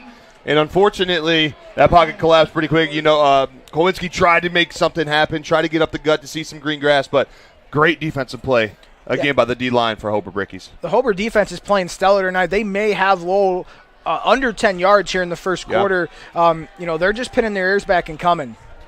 A short kick off Fedler's left foot. Takes a hop at the Hobart 47 and deflects out of bounds at the 40. 3 drives for this Lowell offense, 3 3-and-outs. And the way Hobart's offense is playing, now the Lowell defense has very little room for error. I say this all the time, but if this was a basketball game, the coach would call a timeout, regroup. Hey, we got to slow this track meet down. But I tell you what, Hobart looks amped up and fired up on their homecoming tonight. They look ready to play. Maybe it was the pep rally or the full stadium tonight, but they are a well-oiled machine tonight. They sure are. They look very, very good. Minute 29 left to go in the first quarter. Hobart leads Lowell 14-0. Johnny Sorensen back on the field to orchestrate the offense. He throws on first down over the middle. He's got Caldwell in stride. Sorensen to Caldwell proves the magic connection once again. A 4 seasons first down has the Brickies on the outskirts of the red zone. Sybil, I mean, you're leaving your corner one-on-one with some very good athletes, obviously. When you have no safety help, too, as well. He ran a deep post route over the center with no safety help. That corner is trailing him, in which we saw. And Sorensen put that exactly in the perfect spot for him to be able to catch and run. It's almost unfair to the corners that, have to play Caldwell one-on-one. Watching the Hobart games earlier in the season, everyone double teams him. They play one over the top of him. And before that play, Caldwell and Sorensen looked at each other. They did a hand signal, and he pretty much knew he was going to him the whole time, and he into no man's land over the middle of the field. Jack, a penalty onto that last play. Lowell got called for roughing the passer, and that moves the ball to the 11-yard line. They run a read option keeper with Sorensen looking for space on the near side, and he makes his way out of bounds for a gain of 2. Hobart's offense now within the Lowell 10-yard line. Talking about a gut check here, obviously. This is a very big gut check for the Lowell defense right now. Can you come out with, I don't know if they'll kick a field goal, being up 2 scores, but can you keep them out of the end zone here and shift some momentum back to your offense and try to get something started? Sometimes when you're playing on a shorter field, it benefits the defense when the other team has so much speed. You're kind of playing in a phone booth, if you will. Yep. So sometimes this benefits the defense. They go keeper with Sorensen once again, and he finds his way into the end zone. Sorensen has his second rushing touchdown of the first quarter. Hobart's run game has had Lowell all out of sorts. 20-0 Brickies. Again, he's doing it with his arm. He's doing it with his feet. You got Willie Shearer behind him, and they probably know, hey, Lowell's going to be keen on Willie. What else can we do to offset that defense and get them on their toes and try to make some adjustments? And Sorensen's doing that tonight with his feet. Yeah, this was a big step for Sorensen. When you start looking at kind of, this rivalry game, a transfer in from Lake Central, and this is his first taste of this rivalry. Yep. And what it means to both of these programs. And both Caldwell and Sorensen have answered the call tonight. They sure have. Langford's extra point makes it 21-0 Hobart. Lowell's getting 21 skunked, and they're in need of a quick response. 1:02 left to play in the first quarter. When we come back, it's Lowell football here on Game Night in the Region on the Region Sports Network, built by Von Tobel, the only game in town. For over 50 years, family-owned Bud Insurance Agency in Hobart has been providing insurance services and protection to Northwest Indiana. With protection provided by Auto Owners Insurance, Dave, Bob, and Mike can custom fit a policy to meet a person's needs. The friendly and knowledgeable staff at Bud Insurance treats each client with personal attention, making your visit a pleasant one. Stop by 615 West 3rd Street in Hobart or give them a call at 942-1028. And you can always visit them on the web at budinsagency.com. Family owned and operated since 1969, Holiday Rent-A-Car offers a wide variety of newer model cars, vans, and SUVs. Free local customer pickup and drop-offs are available. Debit cards are accepted. Restrictions apply. All rental cars are for sale. Financing is available. Located at 3709 West 37th Avenue in Hobart, Holiday Rent-A-Car is open Monday through Saturday, closed on Sundays. Call 219-942-8561 or visit them on the web at holidayrentacar.biz. Hobart's offense can do no wrong in the early stages here on Game Night in the Region, built by Von Tobel. Xander Langford puts his foot through the Quintel kickoff to get us restarted. Vuya Clea on the return cuts around the 20-yard line where Hobart takes him down. 21-0 Brickies. 2 touchdowns on the ground, 1 through the air. Sorensen responsible for 2 himself. This Hobart offense has executed their game plan to a T through the first 12 minutes. They sure have, and Lowell's got to get something going if you want to have a thought of staying in this game, and it's going to start with your offense. I mean, you had 9 plays only is all you've had with no first downs whatsoever. You got to, open your playbook up. You got to maybe get some play action passing in there like Josh you were talking about earlier and see what Kowalski can do with throwing some short passes. But you got to get something going now if you want to stay in this ball game. Kowalski hands off to Scott, has some room to work on the far side, but Hobart keeps him to a short gain. The opposite could be true too. Maybe they stop the spread, they bring more guys into the box and challenge Hobart. If you're spreading them out doesn't work, maybe you just try to bring in more beef, if you will, and try to, if that's your game and that's what you're comfortable with, perhaps maybe you go back to a little more kind of power run game, if you will. Yeah, Lowell's been good at it in the past years. Bring them in tight, and see what happens. Just 17 seconds left to play in the first quarter. Lowell has time for one more play. They hand it off to Scott, breaks towards the near side, sheds a couple tackles close to the first down marker. We'll see where the referees spot this one. At first glance, it looks like Scott has enough for the first Four Seasons first down of the night for this Lowell offense. Nice off tackle there, too, as well. The same play, just opposite way of what they're going. Obviously, they love that kind of read off tackle play. So maybe you're right, Josh. Maybe you keep bringing them in and let the big boys just kind of go at it and then see what your athletes can do. The clock hits triple zeros, and the first quarter has come to a close. Lowell just picked up their first Four Seasons first down, but it's been all Hobart early. 21-0 Brickies. We'll be back for the second quarter in just a few moments here on Game Night, built by Von Tobel on the Region Sports Network, the only game in town. For over 50 years, family-owned Bud Insurance Agency in Hobart has been providing insurance services and protection to Northwest Indiana. With protection provided by Auto Owners Insurance, Dave, Bob, and Mike can custom fit a policy to meet a person's needs. The friendly and knowledgeable staff at Bud Insurance treats each client with personal attention, making your visit a pleasant one. Stop by 615 West 3rd Street in Hobart or give them a call at 942-1028. And you can always visit them on the web at budinsagency.com. Family owned and operated since 1969, Holiday Rent-A-Car offers a wide variety of newer model cars, vans, and SUVs. Free local customer pickup and drop-offs are available. Debit cards are accepted. Restrictions apply. All rental cars are for sale. Financing is available. Located at 3709 West 37th Avenue in Hobart, Holiday Rent-A-Car is open Monday through Saturday, closed on Sundays. Call 219-942-8561 or visit them on the web at holidayrentacar.biz.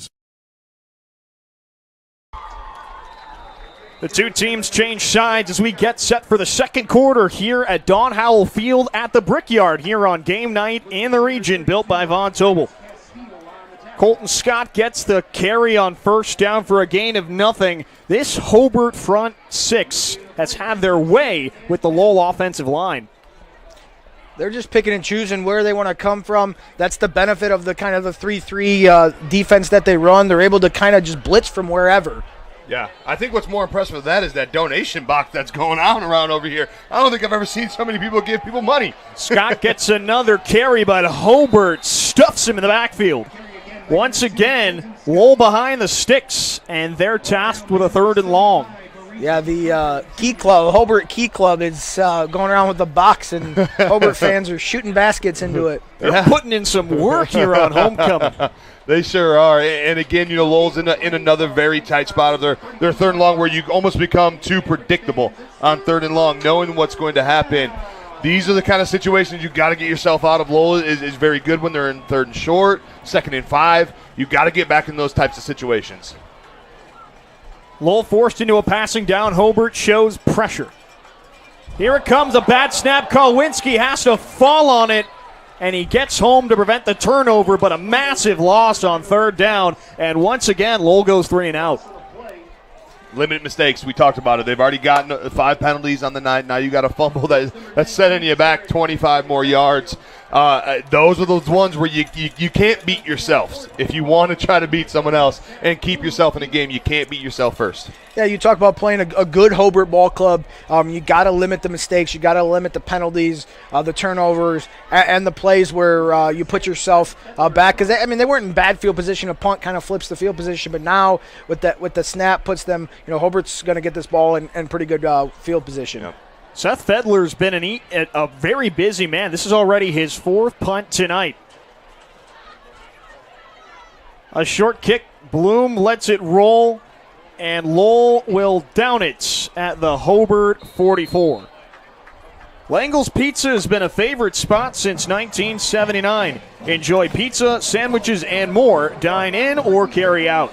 Langles serves Northwest Indiana from their 3 locations, Highland, Cherville, and Crown Point. Order online at langlespizza.com. Langles Pizza, the official pizza of the Region Sports Network. This Hobart offense has been gifted with brilliant starting field position throughout the night. This no different as they get this drive started at their own 44. It's going to be a very, very big drive right here for the Lowell defense right now. Obviously, you got to get some kind of momentum back your way and force some kind of 3 and out. 9:37 to go in the second quarter. Sorensen back to throw, fires deep down the far side. He's got his man in stride. TJ Caldwell once again. Sorensen with another dime. Hobart leads 27-0. That's just a straight go route. That's a play that they talk about before they go out on the field, and they say, hey, I'm going to throw it as far as I can, run under it, and that's exactly what they did. And again, we've been talking about it. There's no safety help as well for these cornerbacks. And when you got someone like a TJ Caldwell, as you've preluded to, that, hey, team's been double-teaming him all year. Yet we got out here, and they're one-on-one, and they're exploiting that, and they're taking advantage of that man-on-man coverage. Sorensen has been getting the job done every which way tonight. Already 2 rushing touchdowns, or actually, 2 passing touchdowns, 1 rushing touchdown, and he's helped Hobart's offense to a massive lead. Xander Langford extends it by 1 point, 28-0 Hobart. It has been all Brickies on homecoming night. Yeah, Sorensen has 2 passing and 2 rushing. He had the long 77-yard and then the 9-yard touchdown run where he kind of... Check that, you're right. 3 passing touchdowns, 1 rushing touchdown. I apologize.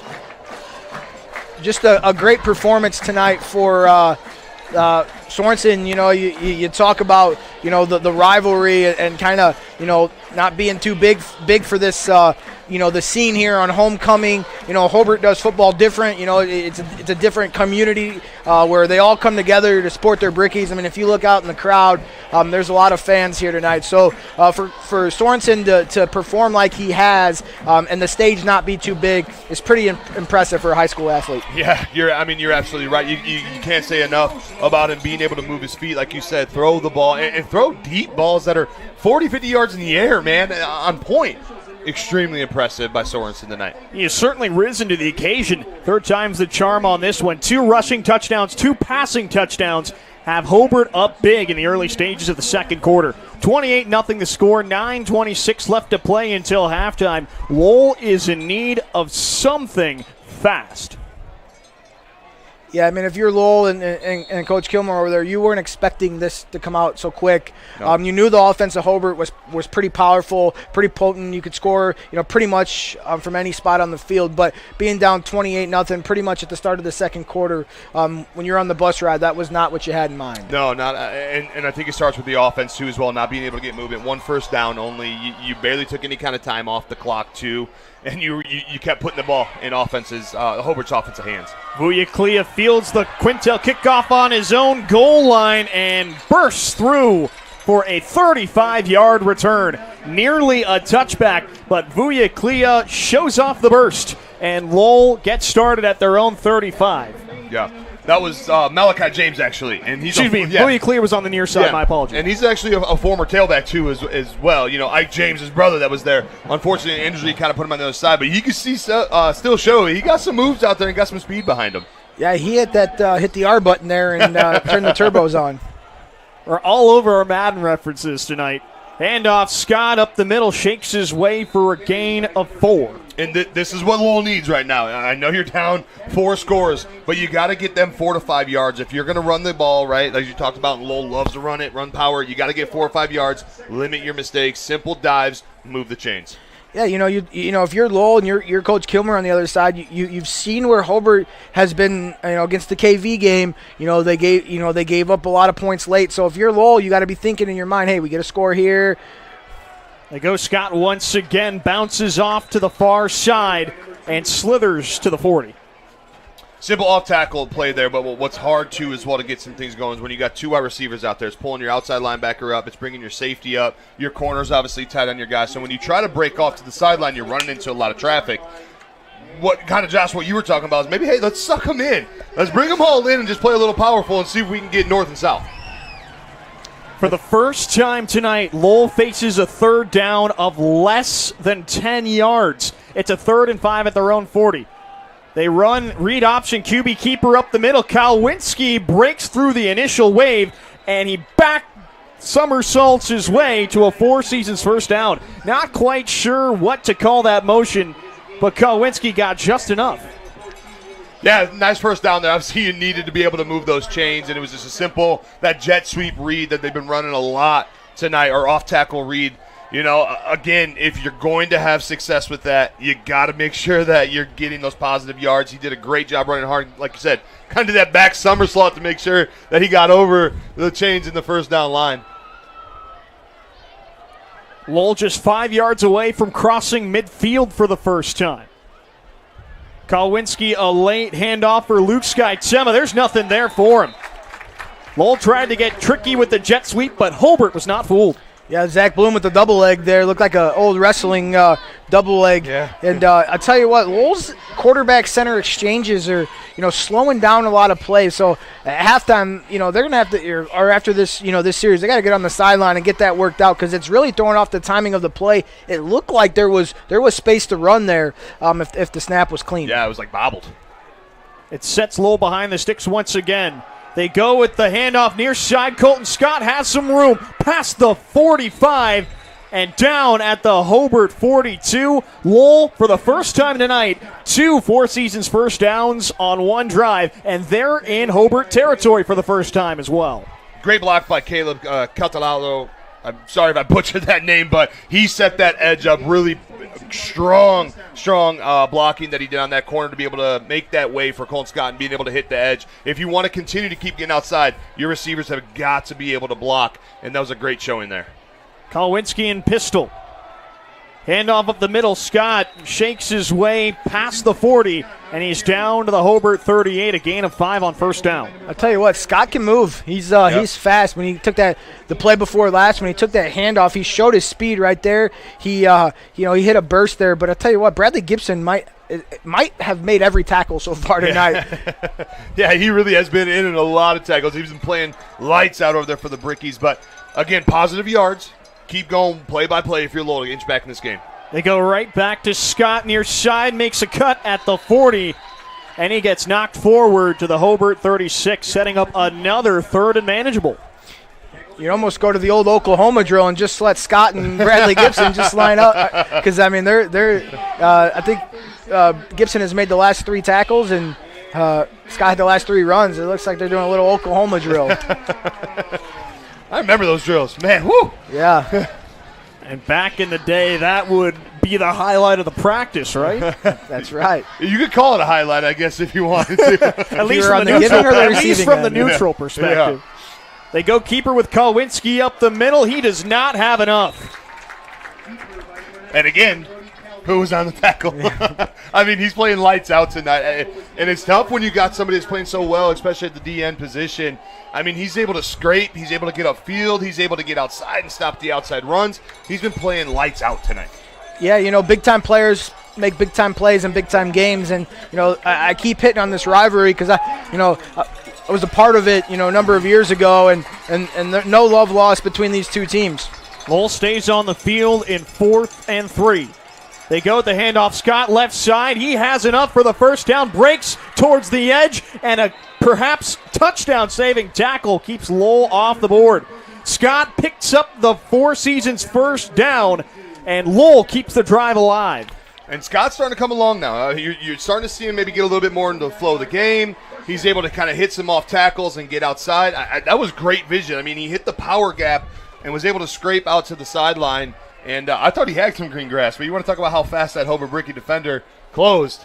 Man, they're playing very good tonight, the defense. Scott once again up the gut, rumbles forward for a gain of 5. Man, Colton Scott has really found his rhythm on this drive, something that this offense has been lacking early on. I tell you what, Hobart at the beginning of the game, they were blitzing from all kinds of angles and walking the linebackers up, and they've kind of gone away from that. They're kind of sitting back on their heels and catching a little bit, and we're seeing the result of Lowell able to move the football while those linebackers are kind of sitting on their heels. You had Hobart had, they were walking up the outside linebackers, shifting guys around, but we haven't seen that this drive. No, we sure haven't, and obviously Lowell's having some success, exactly what you want here. But again, you talk about Colton Scott and his shiftiness, his speed that he's using too as well. You may see Hobart here now in this timeout maybe come back out and say, all right, hey, we got to go back to what was successful and shut this offense down. 4:15 left to go in the second quarter. Hobart uses their first timeout. They lead it 28-0 as we approach halftime. And once we get there, be sure to tune into the Hose Connections halftime report. Proven under pressure. Colton Scott has carried the Lowell offense to the outskirts of the red zone. It's 2nd and 6 on the Hobart 24-yard line. Lowell is in need of a spark to get back into this game, and Scott might have just provided it. Yeah, this is the drive where you gotta score. If you want to stay in this game, you want to inch your way back, this drive has got to end with a touchdown. A lot of bodies on the line of scrimmage. They go to the far side. Scott wrapped up for maybe a minimal gain. Doesn't look like it, though. I'll give the viewers one guess who made the tackle.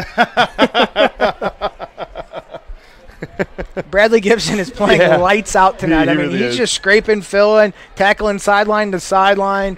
And if he's going to put any film on tape for some colleges, just send them this game. Yeah, send them this game. 3rd and 7 for the Lowell offense. Can Kowinski cap off this drive?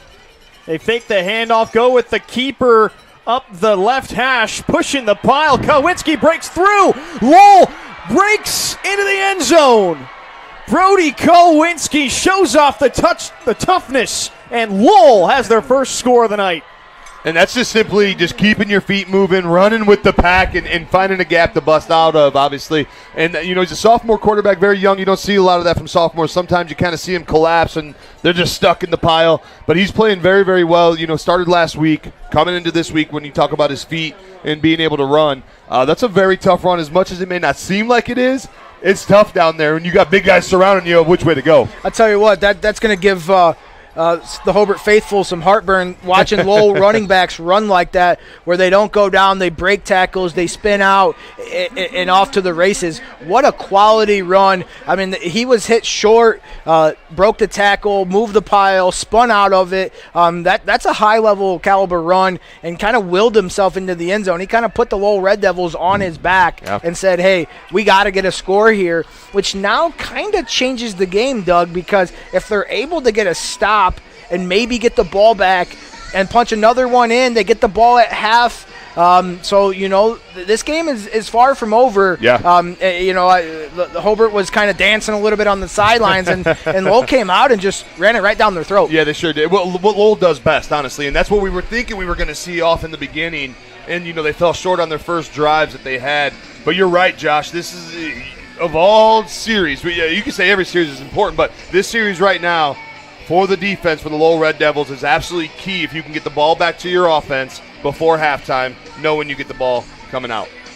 Dylan Masacci's extra point makes it a 21-point game. Hobart still in control, 28-7. The score, 3:29 to go until halftime. And one more possession to really build some momentum going into the locker room. Johnny Sorensen has been on fire tonight. 2 rushing touchdowns, 2 passing touchdowns, and it feels like it's his time to shine with a 4-minute drill upcoming. Yeah, the way he's been playing, I can't see him going away saying, hey, Johnny, do your thing. Landon Rosenthal set to boot away the Quintel kickoff. A high arcing kick. Shearer takes it at his own 13. Cuts towards the middle of the field, breaks through. He's got some space up the middle, down the near sideline, breaks another tackle into Lowell territory and down at the 34. Check that. It's Connor Stafford with a massive return, and Hobart's offense gets started with their best field position of the night. Sucking the momentum right back over to your sideline, and your team was exactly that. We didn't see Lowell kick it deep all night like that out there to get to the returners to see what they can do. They're fast back there. Obviously, it's very tough to try to get a kickoff return team down, kickoff coverage team down there to stop that kind of speed. I'm a little shocked that they did kick it deep versus their normal short. So Connor Stafford was kind of an up man, so they didn't kick it to the far back guys, but we talked about earlier, you might just want to kick it out of bounds and just live the sideline. If you kicked it out of bounds, Hobart would have much worse starting field position, so maybe Lowell would just want to eat the penalty going forward. Hasn't made too much of a difference for Sorensen in the Hobart offense going forward. Doesn't have too much space to cover to put Hobart back up 4 scores. They hand it off to Shearer, breaks towards the outside, waits for the hole to form, and breaks forward for a gain of 1. And that was a great play by Malachi James out there on the outside. He was able to scrape off the block and cut the outside run off, making Willie Shearer cut back up into the meat of the defense. This is a great play setting the edge on the outside by Malachi James. Yeah, I tell you what, Hobart has early on they had a lot of success running the ball, but they haven't had success in the second quarter with Willie Shearer. The Hobart offense goes empty. They run screen to the near side. TJ Caldwell, he's got a room to run inside the 20. Goes out of bounds at the 9. A big Four Seasons first down for Hobart, and they're in goal to go. Sika's mad down there on the sideline. Came running down, I think, from the other 20-yard line. Upset with this call that looks like it's going to be holding. A late flag on the field. Doug, I think you're right. I think he's got to, look like sometimes too good of a block. The referees think, Willie Shearer made a great block. He actually blocked the guy into the other guy, and then which helped spring Caldwell. So sometimes, the ref, when they're watching everything happen, they turn and they see a good block. Some make an assumption that it's a penalty there, but backs him up. What would have been first and goal at the Lowell 9 turns into 2nd and 15 from the Lowell 38. Sorensen drops back. Steps up to avoid the pressure. He can run. Up the middle. Works around one defender. Flag down. He's got a Four Seasons first down, but that might be coming back. Yeah, it looked like it was. Obviously, the D-tackle on that one was trying to get out. You kind of saw the little jersey being yanked over there. But, again, you're in the trenches. That's very hard for some offensive linemen to try to steal those blocks. But, again, you talk about feet and being able to – the vision – hitting upfield, bouncing outside. You got some good coverage downfield, and Johnny Sorensen just making things happen with his feet. I tell you what, kudos to the Lowell defense there. They actually had a safety over the top of Caldwell down here. They recognized, maybe their game plan going in was, hey, we think we can play man up, but they found out pretty quick they weren't able to, which the safety over the top, which was Sorensen's first read. And so now what happens in the situations like that is other guys have to come to life. And that's when other receivers are playing one-on-one, and they got to win those one-on-one matchups to help open up the passing game. Lowell's defense forces 2 straight holding penalties, and that sets up 2nd and a mile. Sorensen drops back. He rolls to his right. Heaves it down the far sideline. 50-50 ball, and it's brought down.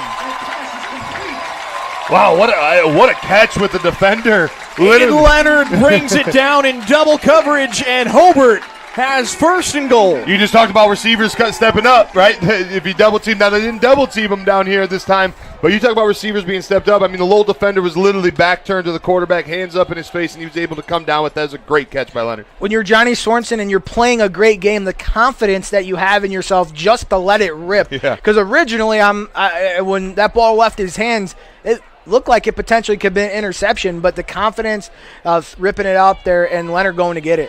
Under 2 minutes to go in the second quarter, they hand off Shearer up the middle, but Lowell breaks through and forces him for a loss.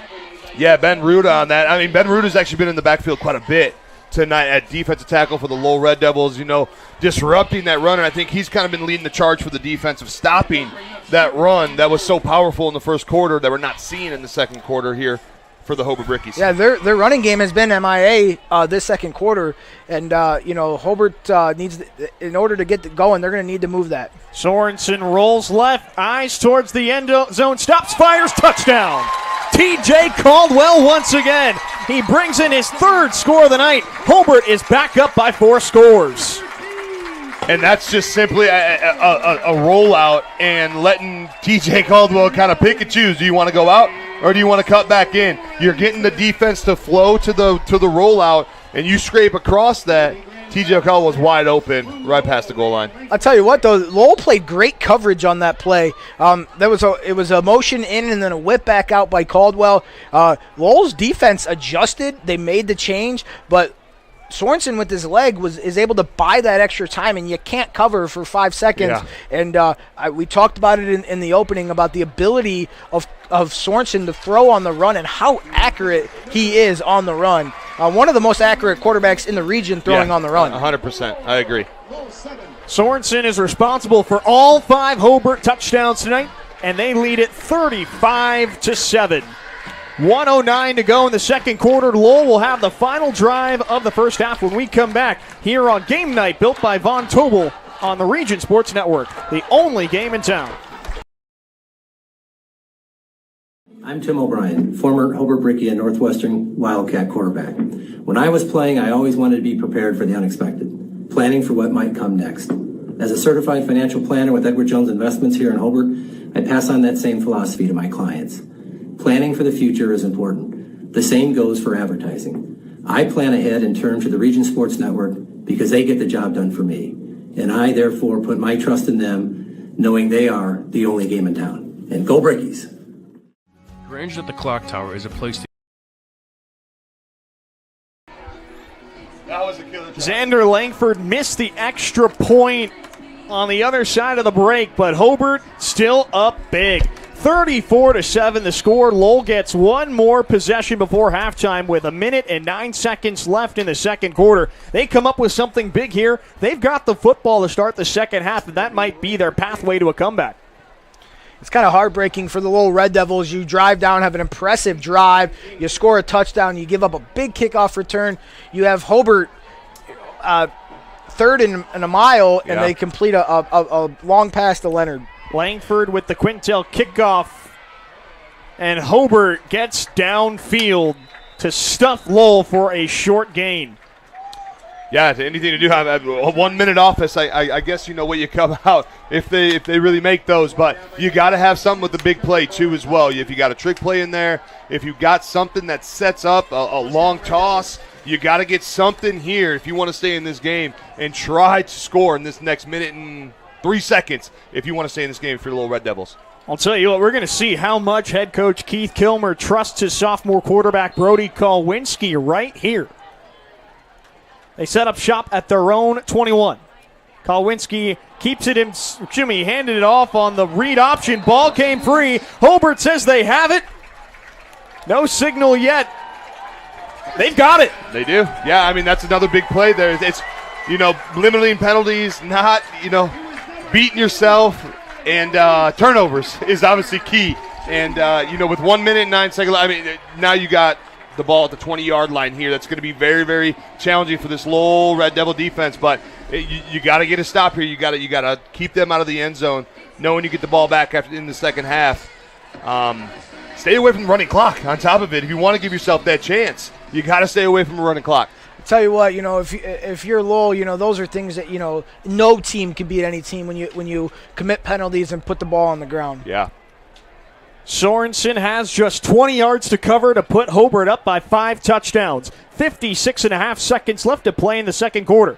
Sorensen rolls left, reverses field, flag down in the backfield, fires towards the end zone. He's got his man, Aiden Leonard, with the touchdown reception, but this one will not count. Holding or not. That was, I was just going to say the same thing. What a remarkable play. Sorensen is showing exactly why he's garnered all the Division I interest he has. He is putting on a show on homecoming. Just his ability to throw the football on the run. That's a 35, 40-yard throw, a laser to the corner of the end zone on the run. Pretty impressive. Yeah, and to thread it to the back of the end zone in the corner of the back of the end zone, and Leonard even come down with that as well, keeping your feet in bounds. Just remarkable play by both Leonard and Sorensen there. So Hobart faces a 1st and 20 on the Lowell 30. Sorensen fakes the handoff and carries right side. He's got room. Breaks past the 20 into the red zone, falls forward to the 15. That'll set up a 2nd and 5. Clock runs, and now Lowell uses their second timeout. Clock stops with just under 33 seconds left to play in the half. If he's not throwing it, he's using his feet. I mean, the speed that he has, too, as well, to be able to get to the edge and run with some power. That was a 15-yard run that seemed so effortlessly for Sorensen there. It's very hard to stop a dual-threat quarterback, especially at the high school level, that's able to throw on the run, throw in the pocket, move, run with his own feet, have great vision. And Lowell's having a very tough time stopping him tonight. I'll tell you what, though, the credit for the Lowell defense right now is that defensive line. Yes. 100%. Those guys are playing hard. They've pretty much shut down the Hobart rushing attack of Willie Shear in this second quarter. They sure have. They're shooting gaps. They're penetrating. They're doing a tremendous job of disruption in the backfield. Following the timeout, it's 2nd and 5 for the Hobart offense. 32.6 seconds to go in the second quarter. Plenty of time for Sorensen to finish this one off. It's been a monster night for the Lake Central transfer thus far. 5 total touchdowns, 3 through the air, all to TJ Caldwell, and 2 rushing scores. Lowell shows pressure. They run it up the middle with Shearer, nowhere to go up the middle, and Lowell stacks him up, no gain, and with 24 seconds to play, Hobart is forced to use their final timeout of the half. A great play by Malachi James coming here off the Hobart sideline, outside linebacker. He kind of creeped up and he shot off, and man, he was like a rocket right to Willie Shearer and was able to stop. He had some grass actually and a nice gap on the right side.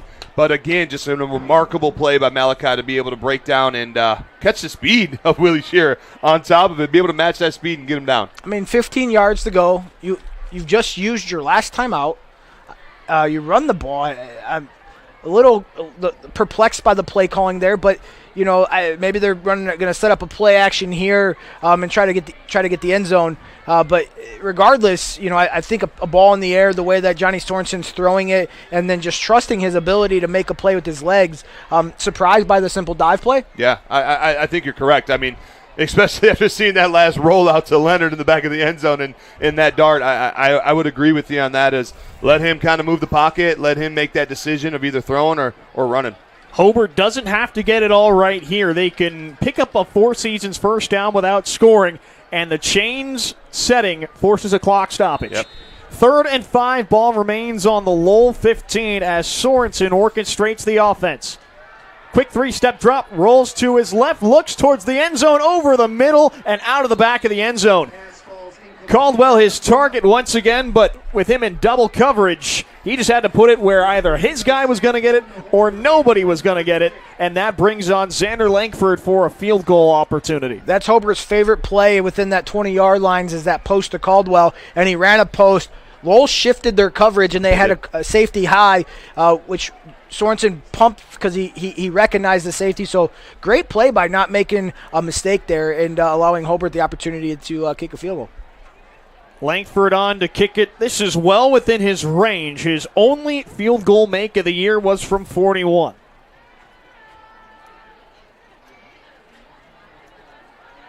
Good snap, good hold. His kick is through.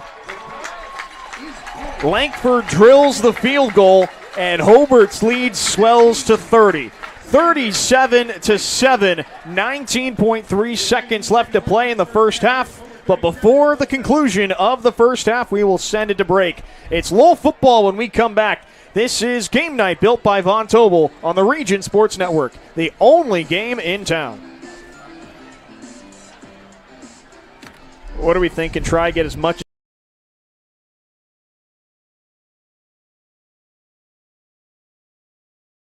I'm Tim O'Brien, former Hobart Brickies and North.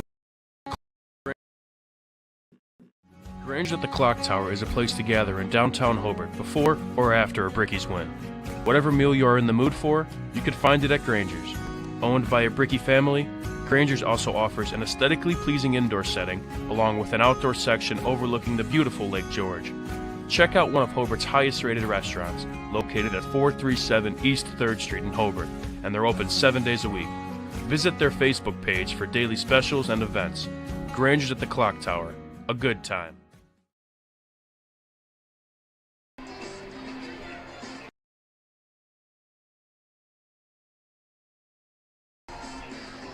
Hobart's offense has been virtually unstoppable in the first half. Of their 7 drives, they've scored on 6, and it's led to a 37-7 lead over the Lowell Red Devils. Ryan Zimmerman here alongside Josh Huddleston and Doug Ashenbaugh here on game night in the region built by Von Tobel. Xander Langford, after drilling a 32-yard field goal, is on for the Quintel kickoff, presumably to send this game to halftime.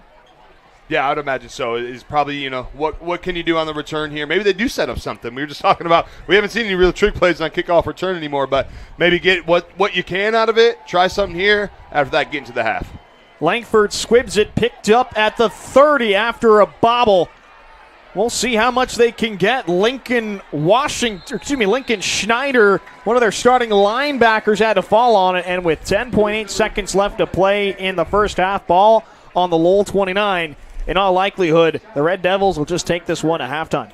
I mean, I wouldn't mind, if you get a man coverage over there, maybe take a deep shot. What do you got to lose? Nothing. Right? You Let have her nothing fly. to lose. Let her fly. See what can happen. I believe they got one timeout left, or they used all of them? They got 3.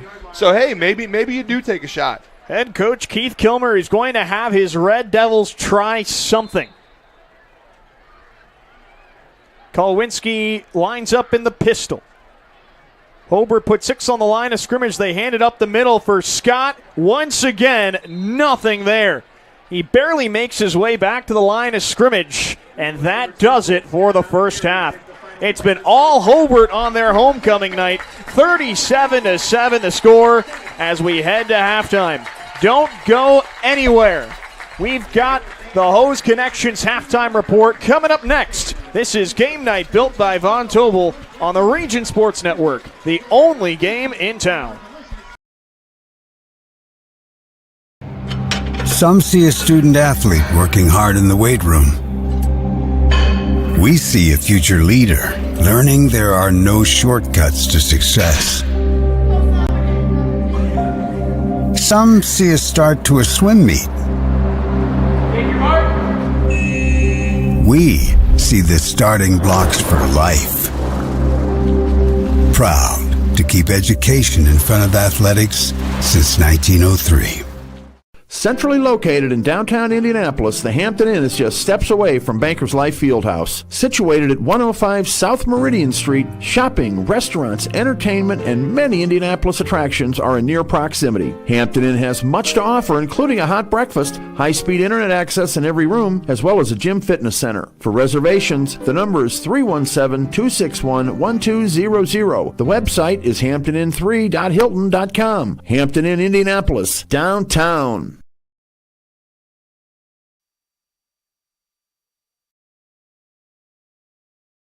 Update your kitchen or bathroom with Von Tobel.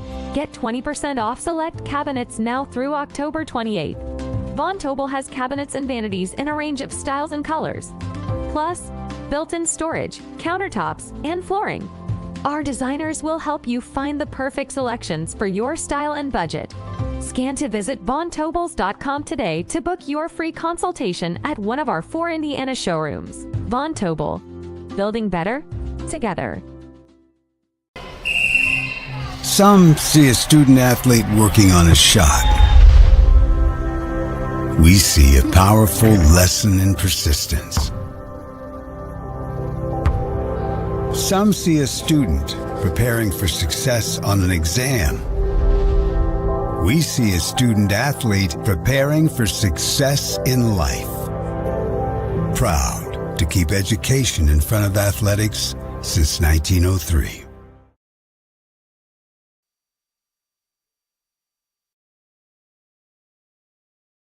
Quintel Incorporated is a family-owned and operated company located in Northwest Indiana that specializes in the reconditioning, repair, and remanufacturing of heat exchangers. Since 1994, Quintel has been handling jobs of all sizes throughout the country. Equipped with the most modern technology and advanced tools, Quintel provides top-notch service. When you trust Quintel for all your needs, you'll get peace of mind and a finished job that exceeds your expectations. For more info about Quintel and the services they provide, visit quintel-inc.com. Since 2000, Hose Connections in Hammond has been a premier leader in the hydraulics industry. Hose Connections is a one-stop shop offering quality hydraulic and pneumatic products and services. Hose Connections takes pride in not only meeting but exceeding customers' expectations. To learn all about the products and services that Hose Connections offers, visit hoseconnectionsinc.com or call 219-844-6570. Hose Connections in Hammond. Proven under pressure.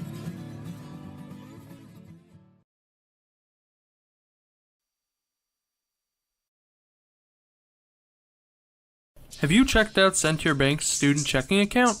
This no-fee checking account is perfect for students and teens ages 14 to 24 and comes with all the features you need to succeed, such as a debit card, digital banking, and automatic deposit. Centier Bank can help you start establishing good spending habits today for your better tomorrow.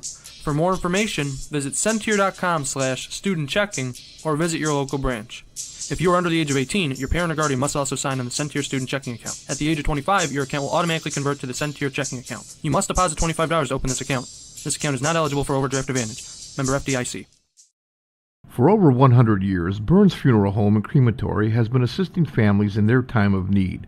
Serving Northwest Indiana, the staff at Burns Funeral Home will help guide your family in creating a meaningful ceremony.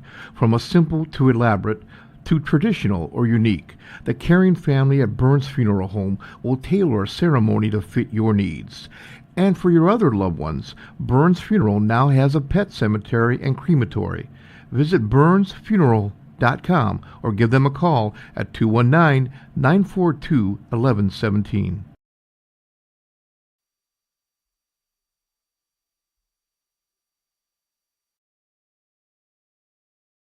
Blythe's Team Sports in Valparaiso is a leader in athletics apparel and equipment sales. With in-house production including screen printing, trophies, embroidery, and more, Blythe's can help you to create the perfect look. For more information, visit them online at teamblythes.com. Blythe's Team Sports in Valparaiso, where the athletes shop.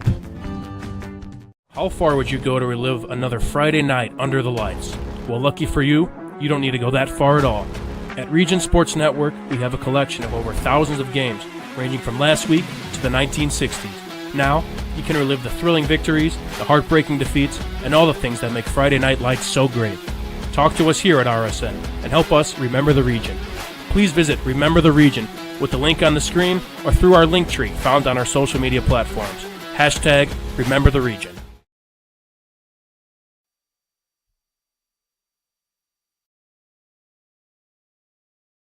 When life takes you places and you can't get to the store, shop online with Strack and Van Til To Go. Our to-go service is easy to use, and it can save you time and money. Once your order is in, our own Strack and Van Til team preps your order with care. For delivery or pickup, enjoy the convenience of letting our to-go team shop for you. Enjoy your special moments. Sign up online today at shop.strackandvantil.com. Hi, I'm Crowell Company's Lantern Man. I'll cover your motorcycle. I'll be with you on the water. I'll be with you on the snow. I'll cover your insurance needs wherever you go. I'll be at Crowell Agency from 9 a.m. to 9 p.m. As Crowell Company's Lantern Man, I'm your insurance superhero. Crowell Companies, the insurance professionals in Highland, Maryville, and Michigan City. Testing. Dougie Fresh. Connecting the first half and the second half of tonight's game, it's the Hose Connections Halftime Report, presented by Hose Connections, proven under pressure. Ryan Zimmerman here alongside Josh Huddleston and Doug Ashenbaugh. Hobart leads this one 37-7 at the break, and I can give you two words to describe why. Johnny Sorensen. He's responsible for all 5 touchdowns tonight, 3 through the air, 2 on the ground. It has been his show. It's his coming out party on Hobart's homecoming. You know, it's one of those things, you kind of try to read between the lines a little bit. Hobart, a proud program, homecoming. I mean, their entire stands are filled here. How would he perform was the question going into tonight's game. He's had success running and passing in previous games, but he hasn't really hit that peak yet that the Hobart faithful knows that he's capable of. And this first half, we truly saw it on display, both running, passing, throwing on the run. Just an amazing performance in the first half for Johnny Sorensen. Yeah, I think he kind of answered the call there with 5 touchdowns in the very first half. I'd say he is starting to break out. He's starting more comfortable. You could see it in his play, too, as well. His confidence that continues to keep rising, especially the connection he has with TJ Caldwell, too, as well, is something remarkable. Even Leonard as well. We saw some very great catches over there and dimes that he threw into the back of the end zone over there. But you're absolutely right. It's kind of been his show. He's been leading the way he wants this offense to go, and they've been following suit. Yeah, I mean, anything that the Hobart offense calls, whether it be a run, whether it be a pass, whether it be a zone read, Johnny Sorensen's pretty much ran it to perfection. He really has. And the thing, though, is that it's hard to go away from it at this point, right? I mean, if you keep calling his number and he keeps answering, there's no way you keep shying away from it, especially the way he's been playing, moving his feet, moving the pocket, and throwing on the run has been extremely impressive tonight, too, as well. On the flip side, Hobart's defense has been just as good. Outside of one drive, a Brody Kolwinski rushing touchdown, they have clipped the Lowell ground game. That's what they've been predicated on throughout this season, and Hobart is forcing them to be a lot more one-dimensional. And I think Josh can give you 2 words for the Hobart defense. I think he can. Yeah, Bradley Gibson, I mean, I think, he's been all over the field tonight, and the question going into tonight's game on the Hobart defensive side of the ball was, were they going to be able to stop the rushing attack of the Lowell Red Devils? And tonight, it appears early on in the first half that they answered the call as well. They mixed up a lot of their fronts. They brought linebackers from all different locations and shown a lot of different things on defense. And then those guys are playing role. They're taking up blocks. And then Bradley Gibson, I don't even think we ran out of ticks on our sheet here. He's got more tackles than we can put on there. I don't even know how many at this point, but he's pretty much been on every tackle. Yeah, he sure has, and obviously, Lowell is you can tell they're starting to get more comfortable with their run game than they did when they started, but they're playing extremely, extremely well. You talked about it, the different fronts, the stunts, the bringing up linebackers, dropping them back, bringing pressure from the outside. It really puts on the Lowell offense of, well, what are we going to do? How can we stop this? How can we stop this pressure from coming? We thought maybe early on some rollouts, move the pocket, some 5-yard outs, some quick passes for Kolwinski, but they stick true to the running game, and Hobart's defense has been playing lights out. Yeah, Gibson has really emerged as a front runner for the Crowell Company's Lantern. Excuse me, take that back. The Boilermakers local 374 blue-collar player of the game. Yep. Before we send it to break, let's get a take from each of you. Lowell faces a 30-point deficit going into the second half. What does head coach Keith Kilmer have to do to help this team spark a comeback? The biggest thing is don't beat yourself up now. Stay in this game, right? Continue to keep fight. Keep, the Lowell traditional of we never quit. That is going to be the absolute key here. Don't come out here and hang your heads or, hang your hats and say, hey, this game's over with. No. Try to claw back into this game. Continue to keep going hard. Play the way Lowell knows how to play, and that's going to be key. Yeah, you can make some offensive and defensive adjustments and try to slow down the offense or try to break some big plays away. But the thing, though, is what you want to see your kids come out here. You want them to play hard and not give up in this game, which we always see by the Lowell Red Devils. Yeah, tell you what, Lowell, they're a proud program. Very proud. They're not going to quit. They're going to fight. And you know what? Lowell does what Lowell does, and they run the football. And I'll tell you, Doug, we could talk back a little ways, but there's been seasons where Lowell has had a slow start, but they stick to the process. They trust the process. They do what they do, and they get better every week as the weeks go on. And I believe a Lowell team in 2007 started off 1-4 and it went down to the RCA or Lucas Oil Stadium and played for a state title. So that's a proud program, the Lowell Red Devils, and they're not going to quit. They're going to come out and do what they do and get better at what they do, because Lowell recognizes that, hey, state titles aren't won in week 4 and 5. No. So we're going to get better in week 4 and 5. We're going to trust the process, do what we do, and then we'll see you in the playoffs. Yeah, you're absolutely right. I think we talk about it every single year about the Lowell and how they come along in the midseason there. But you're absolutely right. This is Lowell football. They're very proud, like we said. And if you can get better here in the second half, that's what you're looking for. Be sure to stick around. The Strack and Van Til scoreboard update is coming up next. You're watching the Hose Connections halftime show here on Game Night, built by Von Tobel on the Region Sports Network, the only game in town. From schools to stadiums, hospitals and bridges, everywhere you look, union carpenters are building Indiana. With jobs and skilled trades in high demand, there's never been a better time to start building your future. As an apprentice, you'll earn a debt-free college degree, earn while you learn, and receive great benefits like healthcare and retirement. So what are you waiting for? Visit carpenters.com to learn more. Visit carpenters.com and start building your future today. Thinking about what to do after high school? Consider a career with Boilermakers Local 374. As a Boilermaker apprentice, you'll earn while you learn. We offer excellent wages and benefits, and as part of our no-cost hands-on apprenticeship program, you'll learn from the best in state-of-the-art training centers and on the job. Become a union Boilermaker and get on your way to a great career. Find out more, visit www.local374.org or call 219-845-1000.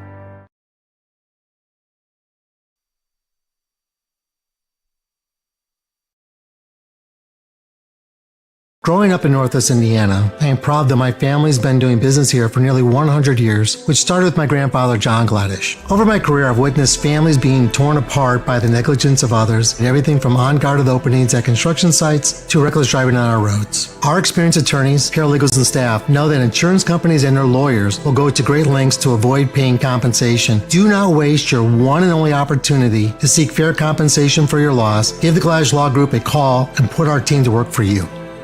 Four Seasons Mechanical proudly serves Northwest Indiana, providing quality, reasonably priced, reliable service. With a quality and comfort guarantee, the professionals at Four Seasons Mechanical offer a wide range of services in heating, ventilation, and air conditioning. Whether it's residential or commercial, Four Seasons Mechanical is there 24/7. To find out more, the website is fourseasonsmechanical.com or give them a call at 219-756-7020. Four Seasons Mechanical, your indoor air quality specialist.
Develop skills that will last for a lifetime with an apprenticeship with the Bricklayers and Allied Craft Workers Local 4, Indiana, Kentucky. The apprenticeship and training program is committed to developing highly skilled bricklayers, terrazzo workers, and ceramic tile setters to provide the construction industry with the best hands in the business. If you are currently working non-union and want better pay with benefits, or if you think learning a new skill with a paid apprenticeship while you earn your associate's degree is the right path for you, visit baclocal4.org/training to learn more about the apprenticeship program. Are you built to succeed? Flip the switch, a light turns on. Press the button, machines and instruments come to life. Touch the screen, communicate with the world. Simple tasks, guaranteed results, every second of every day.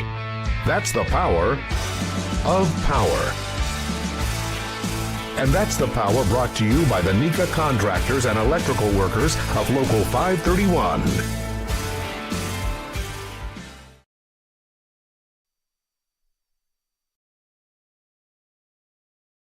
Welcome to Public Bar and Rec, located in downtown Crown Point, a place for good games, good drinks, and good food. So come in and make it public. Try to survive zombie dodgeball, score a hole-in-one playing golf, or choose from over 13 multi-sport simulator games while fueling your competition with a variety of appetizers, entrees, and beverages. We have games for all ages with our family-friendly hours till 9 p.m. Reserve your simulator at publicbarandrec.com and let the fun begin. Better Beef of Indiana. Hormone-free, locally raised, and locally processed beef. Better Beef of Indiana is located in Valpo at 2600 Beach Street, where you could buy individual cuts of beef completely raised in Hebron. From single pounds of ground beef to filet mignon, Better Beef of Indiana has it all. Visit their website at betterbeefindiana.com. Follow them on Facebook or call the owner, Kevin, directly at 219-508-5797. Better Beef of Indiana, where quality meets value. You're watching the Hose Connections Halftime Report, brought to you by Hose Connections on Kennedy Avenue in Hammond. Visit them on the web at hoseconnectionsincorporated.com. Hose Connections, proven under pressure. Welcome back here at Don Howell Field at the Brickyard. Ryan Zimmerman here alongside Josh Huddleston and Doug Ashenbaugh as we bring you the Strack and Van Til scoreboard update. Strack and Van Til, your favorite Indiana-made grocery store. Josh, I'll turn it over to you. I know there have been a couple games you've been looking at. Perhaps the biggest one on the ledger, Hanover Central and Chula Vista Eastlake out in San Diego.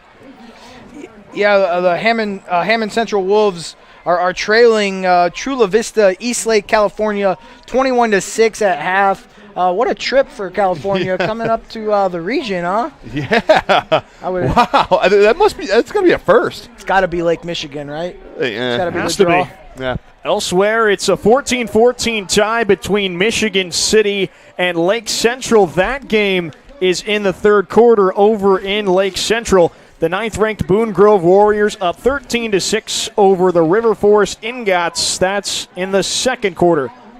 Elsewhere, we take a look at the scoreboard. Still no update between South Central and North Judson. Over in the game of the week, perhaps, the Valparaiso Vikings lead the Crown Point Bulldogs 7-0 in the third quarter. The top two teams in the region involved in a defensive slugfest.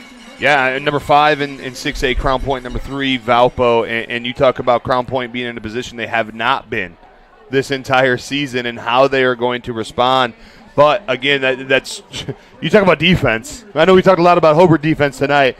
That's another tough tale over there where you got to slow down that powerful offense.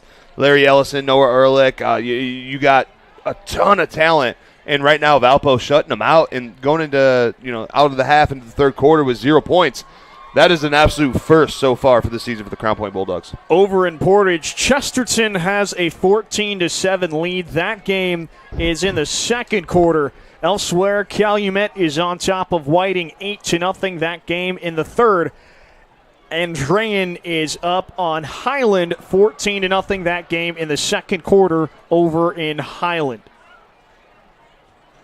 That'll do it for our Strack and Van Til scoreboard update. Be sure to follow all of tonight's region football scores live on the Strack and Van Til hometown scoreboard, streaming on Facebook.com/RegionSports and RegionSports.com. Strack and Van Til.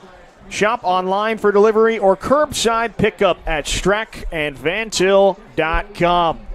We'll be back for the second half between Hobart and Lowell in just a few minutes. This is Game Night, built by Von Tobel on the Region Sports Network, the only game in town. For over 50 years, family-owned Bud Insurance Agency in Hobart has been providing insurance services and protection to Northwest Indiana. With protection provided by Auto Owners Insurance, Dave, Bob, and Mike can custom fit a policy to meet a person's needs. The friendly and knowledgeable staff at Bud Insurance treats each client with personal attention, making your visit a pleasant one. Stop by 615 West 3rd Street in Hobart or give them a call at 942-1028. And you can always visit them on the web at budinsagency.com. Family owned and operated since 1969, Holiday Rent-A-Car offers a wide variety of newer model cars, vans, and SUVs. Free local customer pickup and drop-offs are available. Debit cards are accepted. Restrictions apply. All rental cars are for sale. Financing is available. Located at 3709 West 37th Avenue in Hobart, Holiday Rent-A-Car is open Monday through Saturday, closed on Sundays. Call 219-942-8561 or visit them on the web at holidayrentacar.biz. Both teams are back on the field, and the second half between the Hobart Brickies and the Lowell Red Devils is just moments away. Welcome back to Game Night, built by Von Tobel on the Region Sports Network. Ryan Zimmerman here alongside Josh Huddleston and Doug Aschenbaugh.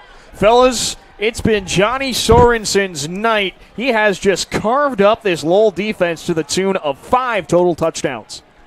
If Johnny Sorensen wasn't a household name, he will be happy tonight. Yeah, absolutely will be. Yeah, I mean, he's playing exceptional well, but, you know, we talked about it kind of in the Host Connections halftime. Just kind of how is Lowell going to respond? You know, a proud program over there. You know, do they come out and they say, hey, you know what, 37-7 is the score, but as we alluded to, you don't win sectionals and regionals in the 5th week of the season. So I look for them to come out, continue to run the ball, and look to make a difference in this game. I agree totally. I think you stay true to, you know, what you're comfortable with, the run game. You know, maybe you bring it in a little bit more tighter and you don't have the 3 wide receiver sets, 4 wide receiver sets, and pack the box a little bit more to get a couple extra blockers. And, you know, they're a very proud program. Very, you know, tradition rich. They're going to come out and scoreboard doesn't matter right now. It's 0-0 for the Lowell Red Devils. By virtue of winning the coin toss, Lowell will receive the second half Quintel kickoff. Xander Langford gets the third quarter started. Kick to the far side. It's Vuya up the sidelines. He's got a little room. Only the kicker to beat. Past the 50 into Hobart territory and down inside the 30. Vuya gives Lowell the start they desperately needed in the second half. Yeah, 100%. I mean, that's a spark you need. You're coming out of half, you know, you're down 30 points, and you know, how do you respond like we've been talking about? That's one heck of a way to respond and get some momentum and get some energy back into your offense. Yeah, we talked about it earlier about Hobart's kickoff team giving up big plays, and there's a big one. Now you got that spark. You know, you come out a little slow after halftime. You know, the conversation at half, I'm sure the mood in the Hobart locker room was pretty jovial. Yeah. And then you come out and you give up a big play. They go with a handoff to Colton Scott on the first play of the half. Hobart keeps him from breaking to the outside. I'm not sure if Scott got back to the line of scrimmage there. Yeah, very tough right there. You know, they seem to really like that off-tackle read. I don't know if we've seen many other plays from the Lowell Red Devils. I would like to see maybe a little bit more up the gut to slow down those outside linebackers playing outside contain there. But they really like them off-tackle reads between Kowinski and Scott. They call it a gain of 1, so 2nd and 9 on the Hobart 25. Kowinski runs keeper up the middle. He's got room to run. He's thrown down at the 10. A big Four Seasons first down, and Lowell finds themselves in a goal-to-go situation. Right on cue. You know, I just said I'd like to see maybe run up the gut a little bit here, and that's exactly what they did. They read that, they had Scott on that off-tackle read, and then Kowinski going straight up the gut with a real nice, hard, tough run. Yeah, he's tough, and you know, part of the Region Sports Network, streaming worldwide, is the Hammond firefighters. Station 1 and 2 are watching Kowinski. His dad's a Hammond firefighter, so it's pretty cool they get to see that live. They run read option once again. Kowinski keeps up the middle, and Hobart takes him down behind the line of scrimmage. They went back to the well, but Hobart was prepared. Yeah, they were able to stop on that one there. Obviously, they were ready for that. Not going to let that 20-yard gain happen one more time. Yeah, maybe a little play action pass here. Catch Hobart sleeping here, you know, try to sell out to stop the run.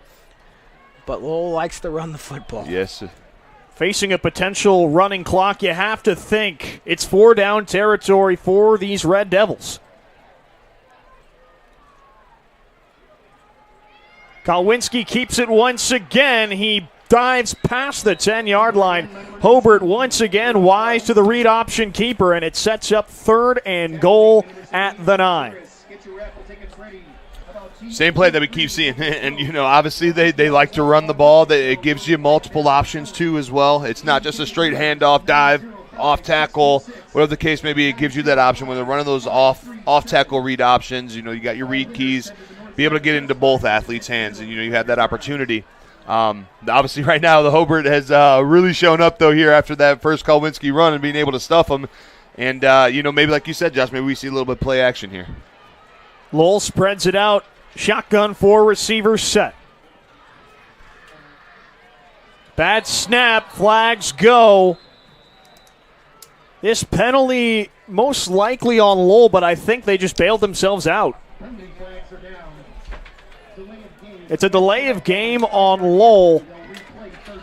And I think all things considered, the Red Devils will gladly take that. Yeah, that's a penalty that you're okay with that ball that's on the ground off the snap. But Josh talked about it earlier, too, as well, the snaps tonight. They have been having a lot of trouble between the center and quarterback exchange. Yeah, it's kind of that right there was a little blessing in disguise, if you will. 3rd and goal on the Hobart 14. Already 4 down territory in all likelihood for this Lowell offense. They go 4 wide, Kalwinski alone in the backfield. Pressure comes. They go towards the end zone, out of reach of his target. Kalwinski wanted his running back, Scott. But the two just not on the same page there. Yeah, he did have him, though. He was in front. If he was able to bring that ball down just a little bit and hit him in the chest, Scott's coming down with that, or at least having a chance to come down with that rather than throwing that a little bit too high and out of the reach of him. But he did have them. They had a nice post route that they ran where that safety was not in the middle of the field at that time. He was able to get underneath the cornerback. Unfortunately, just threw it a little bit too high because right now you might have been at maybe about a 4th and 5 versus, sitting back now at a 4th and 15. Yeah, that was kind of a deep slant there. He hit his back foot. Pressure was coming, so he had to get rid of it quick. Kalwinski needs to pull off something special right here in 4th and 14 at the 4th and goal at the 14. It's a quick throw towards the end zone, knocked away. And he caught it. He caught it. He caught it off the deflection. Oh, wow. My. Initially, Hobart celebrated like that was an incomplete pass. The referees haven't given a definitive signal yet. They threw it up. They called it a touchdown. Yeah, they did. Sending their extra point unit onto the field. That's a touchdown. Bit of a 50-50 ball to the far side, but there is a man down. And you talked about magic happening. That was magic. That ball was up in the air. Obviously got deflected, but coming down with that is just, in the right spot at the right time. Oh, my. Kalwinski just left it out there. And Lowell picks up a touchdown on 4th and goal from the 14. Still can't get a read on who that is. I believe that's... Actually, you know what? I was going to say what I thought. That might be Colton Scott. I think it looks like a double. I thought it looked like a double-digit number. It's possible. It's real hard to see that far down, and now obviously with both of them helping them off.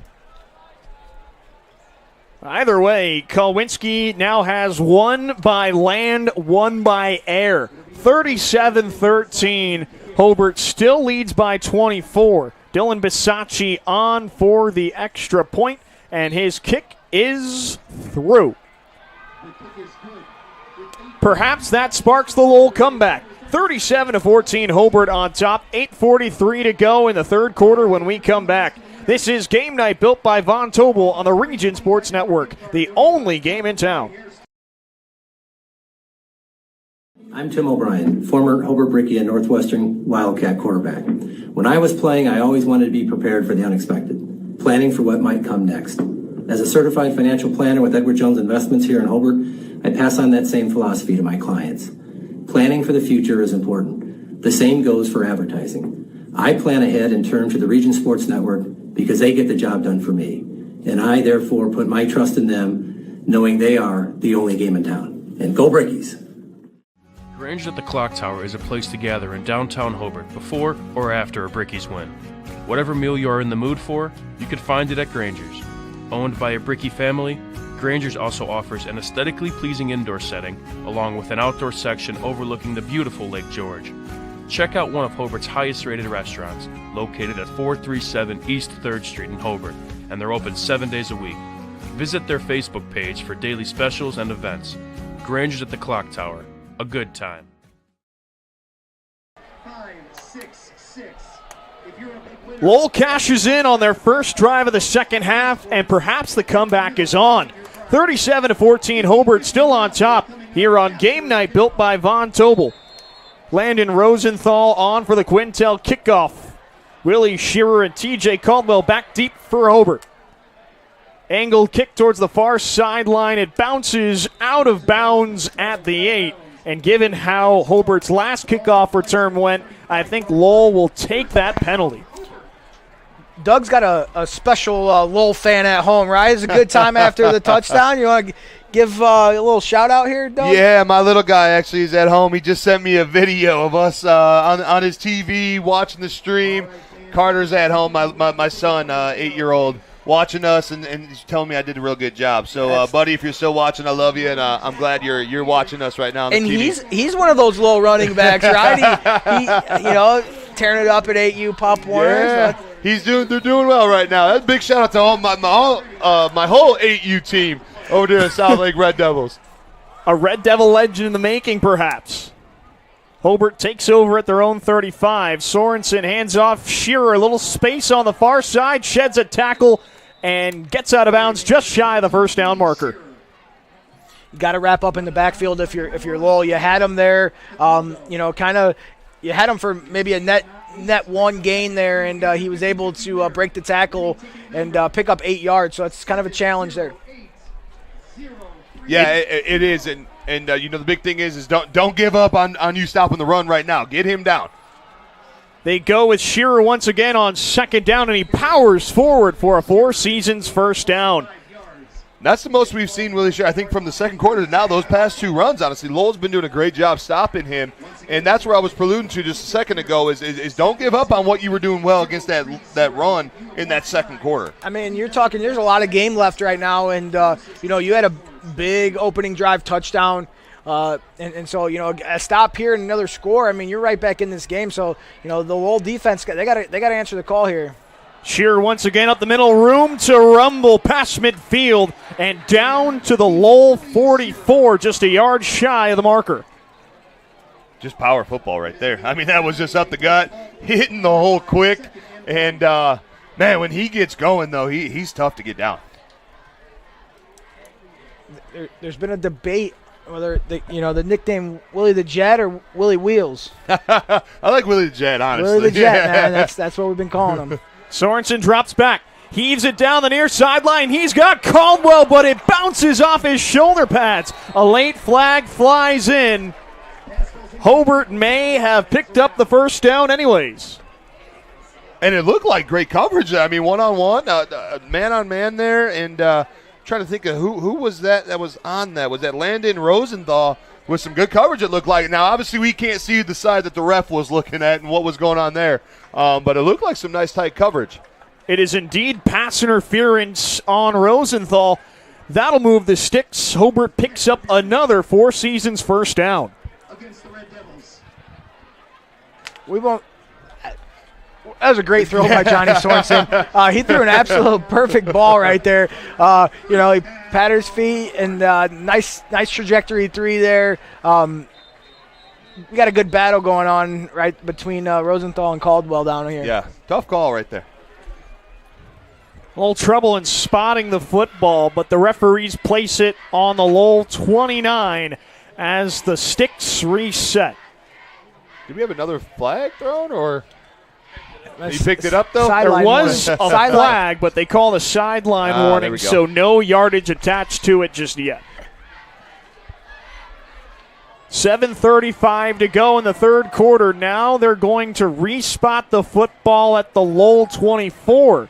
So a 5-yard pre-snap penalty, and that brings up 1st and 5. That's tough. That's a tough series of events right there for the Lowell Red Devils.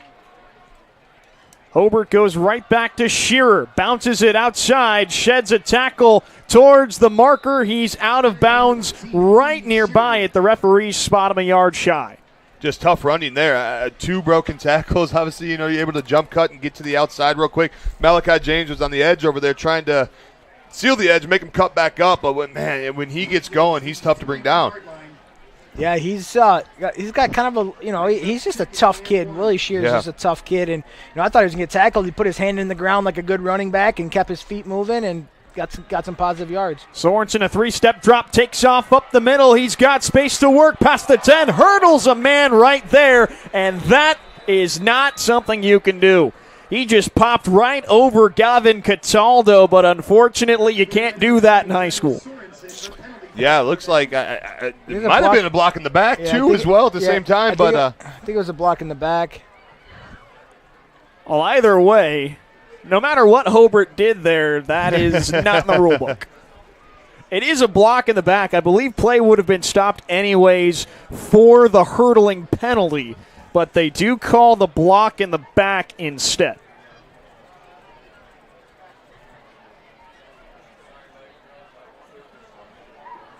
Either way, though, Sorensen is continuing to catch all the plaudits. I mean, he is, and it's just being able to move his feet, too, is one how quick he really is. And, I mean, great vision, great arm. Yeah, well, what do? Do you play him against the run, or do you play back on the pass? It's tough. They go back to Shearer up the middle. He's got enough for a 4 seasons first down.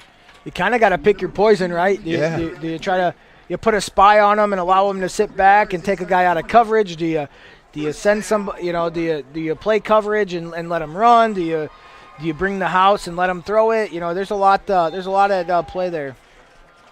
Play stops a delay of game penalty on the Lowell defense. An injured player's heading off the field. That's Malachi James. He's being helped to the sidelines. Hopefully he's okay.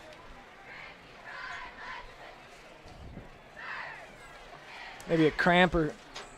Yeah, hopefully so. It's cramped. Now, remember, Malachi went out at the beginning of last year with a knee injury, so hopefully he's it's okay, and it's away from that knee he hurt last year. The referees restart the game clock as Hobart sets up in the red zone. There's no one on Bloom down here. Fires to the near side. He's got Bloom. Space to work past the 10. Lowers his shoulder and powers forward to the 8. That's right at the sticks. That's a breakdown on defense. No one down here. I mean, he was jumping and waving his hand saying, hey, look at me. And just great awareness, too, as well by Sorensen to be able to get it right to him. I think that was a design play by Hobart. They subbed him in kind of. Oh, did they? That's what it was. Kind of a mush sub right there. They had him there. Why not turn to a coach's sub to catch the defense off guard? Or coach's son, to catch the defense off guard. High snap. Sorensen handles it. Gives it off to Shearer right over the center. And he falls forward to the Lowell 6, a gain of 2. That play, honestly, was quite remarkable. Both D tackles were in for Lowell. And Willie just went right between the middle of them. It almost seemed like the D tackles didn't even see him coming through. I thought the play was dead in the backfield.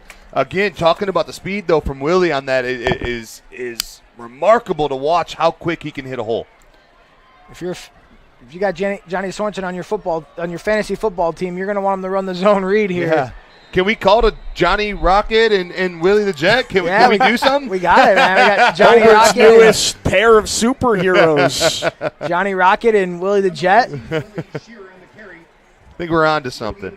We got the Air Force here. Yeah, there you go. Speaking of Air Force, we got Luke Granso, the long snapper for Hobart, committed the Air Force to play. Right. So congratulations to him. Maybe we have the Air Force on offense. The Hobart offense is the Air Force. There it is. It's 3rd and goal from the Lowell 6. Sorensen to throw. Looks towards the far side. He's got his man Aiden Cash pushing forward to the pylon. He is just short. Lowell knocks him out of bounds at the 1. It looks like Hobart's offense will go for this.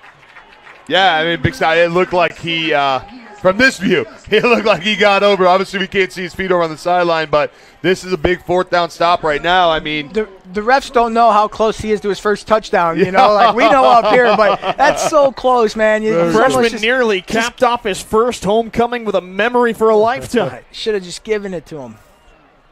Sorensen lines up under center. They sneak it with him. Battle at the goal line. He's in. Johnny Sorensen picks up his 3rd rushing touchdown of the night. Hobart cancels out the Lowell touchdown. It's 43-14. 6 total touchdowns for the Lake Central transfer. This is his night. Yeah, just remarkable. I mean, obviously he saw how close they were. It's almost an unstoppable play when you're that close and the quarterback gets right behind your center. The goose and go, it's so hard to sometimes they don't even use a snap count. They just kind of the quarterback just nudges the center and they snap the ball. It's so hard to defend that close to the end zone. But I'll tell you what, Lowell played tough there. Right? That was a tough fight. That wasn't easy sledding by any stretch of the imagination. No, it sure wasn't. Langford boots in the extra point. Hobart's lead is back to 30. 44-14 the score as we send it to break. 5:06 to go in the third quarter. It's Lowell football when we come back. This is Game Night in the Region, built by Von Tobel on the Region Sports Network, the only game in town. Some see a student athlete working hard in the weight room. We see a future leader learning there are no shortcuts to success. Some see a start to a swim meet. We see the starting blocks for life. Proud to keep education in front of athletics since 1903. Centrally located in downtown Indianapolis, the Hampton Inn is just steps away from Bankers Life Fieldhouse. Situated at 105 South Meridian Street, shopping, restaurants, entertainment, and many Indianapolis attractions are in near proximity. Hampton Inn has much to offer, including a hot breakfast, high-speed internet access in every room, as well as a gym fitness center. For reservations, the number is 317-261-1200. The website is hamptonin3.hilton.com. Hampton Inn, Indianapolis, downtown. Hobart's offense is back in rhythm. Johnny Sorensen's third rushing touchdown of the night restores the lead to 30. 44-14, the home team on top. Xander Langford restarts play with the Quintel kickoff. Vuyaclia fields it at his own 8. Bursts up the middle. He's got room to rumble. Trucks through the Hobart defense and falls forward at the 36. Vuyaclia lowered the shoulder that time to give Lowell great starting field position. You want to talk about the night Bradley Gibson's having? He just tackled that guy on accident. The guy ran right into him. He's just that good. Falling into tackles, no pun intended. Falling into tackles, man. That's he's having a career night. We haven't been able to keep stats up here, but I would love to know the amount of tackles. It's got to be close to 20. It's got to be. It's got to be. I wouldn't bet against that. No.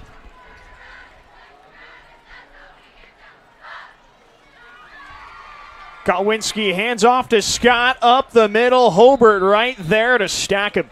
A gain of 1 on first down. Man, this Hobart front six has impressed all night long. Yeah, they did very well. I mean, only a couple series where they were starting to give up the run, and it seemed like they really tightened up at the end over there on Lowell's last series and said, you know what, we're tired of you running up, on us. We stopped the run once. We're going to come back to it, and they're playing extremely well right now, stopping that run again. Kowinski with Scott to his right. They go read option, handoff to Scott, nowhere to go. Another negative run, and Lowell is behind the sticks once again. Yeah, and when Lowell was having success is when they were kind of running up that gut. They were in that 2nd and 6, 3rd and 3, and they were able to kind of move some chains there. It really, makes you call a different play. It's different plays, different part of the playbook now when it's 3rd and 10, and you come a little bit more predictable, like I was saying earlier in this game. And just on cue, Lowell lines up in a 4-wide set. Low snap. Kowinski able to handle it. Rolling left. Hit as he throws. It's intercepted. A one-handed snag by Trent Crown. And he's got room to run. He's bodied by 3 Lowell players at the 31. Flags fly in late. This should be illegal contact to add even more yardage on to the interception return. Trent Brown with a highlight reel grab. Everything's going Hobart's way tonight. Connor Stafford is he is one of those defensive players that just makes plays. He's had a couple defensive touchdowns, causing fumbles, and now he's going to add one-handed interceptions. Excuse me, that was Stafford. My apologies. Sometimes these numbers are so hard to read up in the press box. He making one-handed interceptions. I mean, he is just one of those playmakers on defense. Yeah, for sure. That was a remarkable catch. I mean, one-handed, kind of over his shoulder, too, as well. Wow, that's just one of those spectacular plays that when they watch film tomorrow, he's going to ask Coach to rewind that one more time and show everybody. Yeah, I think he might rewind it for a different reason in film study tomorrow. Hobart got tacked with a 15-yard unsportsmanlike conduct penalty after the play, and that pushes the start of their drive back to their own 49. 3:33 to go in the third quarter. Hobart up 44-14. Sorensen might be on the field for his final drive tonight, and I'm sure he'd love to cap it off with his 7th touchdown. Sorensen rolls right. Eyes downfield. He has a man on the far sideline, but he overshoots him. He had TJ Caldwell, but he put too much air under it. Yeah, he did have Caldwell there. I mean, I think that's the first throw we've seen all night where he overthrew his receivers. So, I mean, he's okay to throw one here and there, but, a little shocking with how well he's been playing tonight to see him overthrow Caldwell on top of it. Yeah, we got to give kudos to the Lowell corner on the far side, though. He kind of, it was kind of a smash concept where the guy stays short, second Caldwell goes, and he started to float back. So maybe Sorensen saw him a little bit there. Sorensen hands off to Shearer, looks for space on the far side and works his way out of bounds for a gain of around 3. And this is, a big stop here for Lowell, just to stay away from the running clock, right? If you want to continue to try to claw back, I know it's getting late in the game, but, hey, I've seen crazier things happen. But also as a team, as morale, stuff like that, you want to stay away from the running clock. So this is a big drive right here for the Lowell defense. An opportunity to get off the field here with 3rd and 7 coming up. Sorensen drops back, fires the quick slant. Caldwell can't handle it. Rare drop, too, as well by Caldwell. Yeah, I tell you what, I think he saw the green. I think he felt the pressure of the corner. He was going to catch the kind of the slant there and turn out, but he just kind of got a little excited for himself. And what a player. He's not happy with himself right now. Yeah, he is not. That brings Langford on for his first punt of the night. Nate Vuyaklia, the Lowell return man, he lines up at his own 13. And the Lowell defense grounds the Air Force offense of Hobart. They did. We're gonna Speaking of which, the Air Force commit is on the field right now. I like where your head's at, Josh. A good punt there from Langford. Vuyaklia lets it bounce at the 20. And it goes out of bounds at the 19.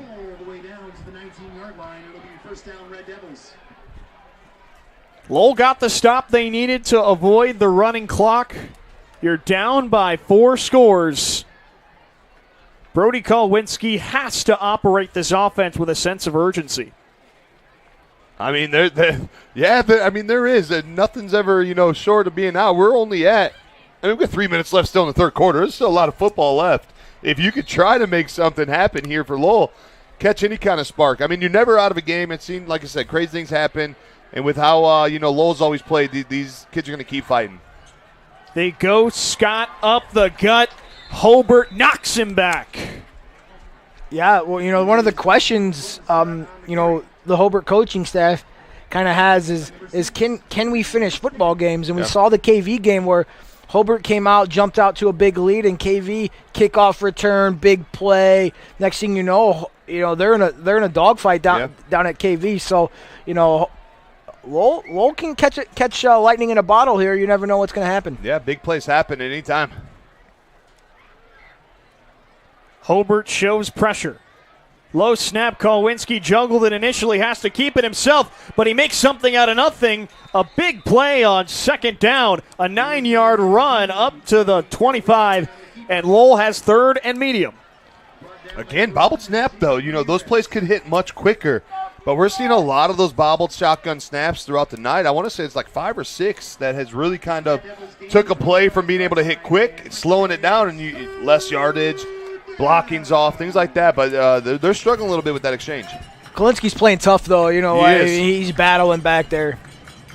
Caden Thompson in at running back. Kolwinski hands it off to him, and he falls forward just a yard shy of the sticks. Under 2 minutes to go in the third quarter, and it looks like Lowell will keep their offense out there. Yeah, at this point in time, I mean, you got to go for it, especially you're a yard away. You got to have trust in your offense to be able to get a yard here.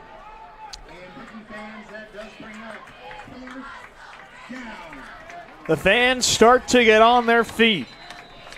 Whistles go. Lowell wants to talk about this.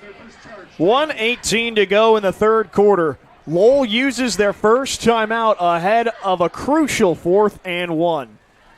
We'll be back with more Game Night in the Region built by Von Tobel here on the Region Sports Network, the only game in town. Update your kitchen or bathroom with Von Tobel. Get 20% off select cabinets now through October 28th. Von Tobel has cabinets and vanities in a range of styles and colors. Plus, built-in storage, countertops, and flooring. Our designers will help you find the perfect selections for your style and budget. Scan to visit VonTobels.com today to book your free consultation at one of our 4 Indiana showrooms. Von Tobel. Building better together.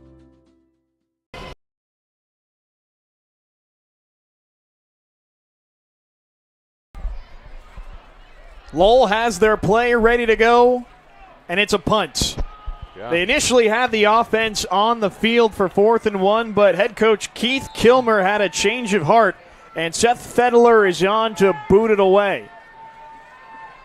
I was a little shocked about that call. I thought with the 4th and 1, you kind of go for it and try to keep your drive going. Maybe try to get him to jump. Some pre-snap motion. Lowell moved early. And now there's no decision. Lowell has to punt. Yeah, it looked like they maybe were trying to get him to jump there, and the long snapper and the left guard there. Yeah. Perhaps they were trying a fake. Sometimes you get a little overzealous when you got the fake call, you know, especially when your number's getting called. So spot the ball on the Lowell 23. Hobart gets pressure up the middle, nearly blocked the kick, but Fedler doesn't get much on it. This ball comes to rest right at their own 40. A 17-yard punt, and Hobart gets started in Lowell territory once again. 1:05 to play in the third quarter. Hobart leads Lowell 44-14 in this Northwest Crossroads Conference matchup. Hobart, unless Lowell pulls off a miracle comeback, will remain undefeated in the conference and a shot at an outright title after splitting it 3 ways with Lowell and Andrean last year. Still a lot of football to be played, but things are looking pretty good for Hobart through their first 4 conference games. If Hobart's able to hang on to this one, you know, big game on the road next week. Hanover Central, who's also rolling. They're playing extremely well. Yeah, first year in the conference, too. I mean, they're making a statement. The handoff, Shearer breaks it to the outside. He's got room to work. Lays a stiff arm at the 39 and gets out of bounds. Shearer didn't pick up the first down, but he still managed to pull off a highlight reel type play. Yeah, we've been talking about his powerful running all night. I mean, it's not one guy that's going to be able to bring him down. He's got such great vision and patience. You know, good running backs have patience. Yeah. And if not for Johnny Sorensen, we'd be talking a lot more about Shearer. True. They go right back with the read option. This time, Sorensen keeps it and dives just short of the marker.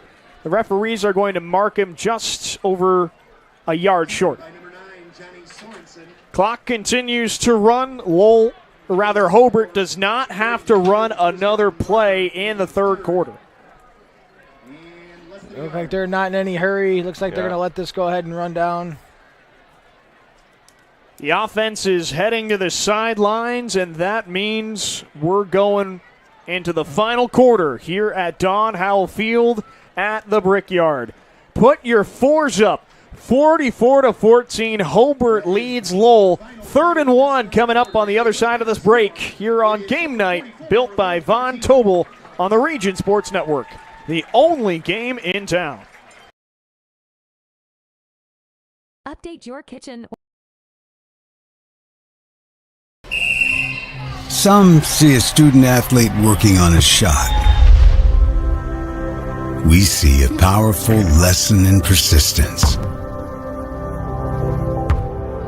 Some see a student preparing for success on an exam. We see a student athlete preparing for success in life. Proud to keep education in front of athletics since 1903.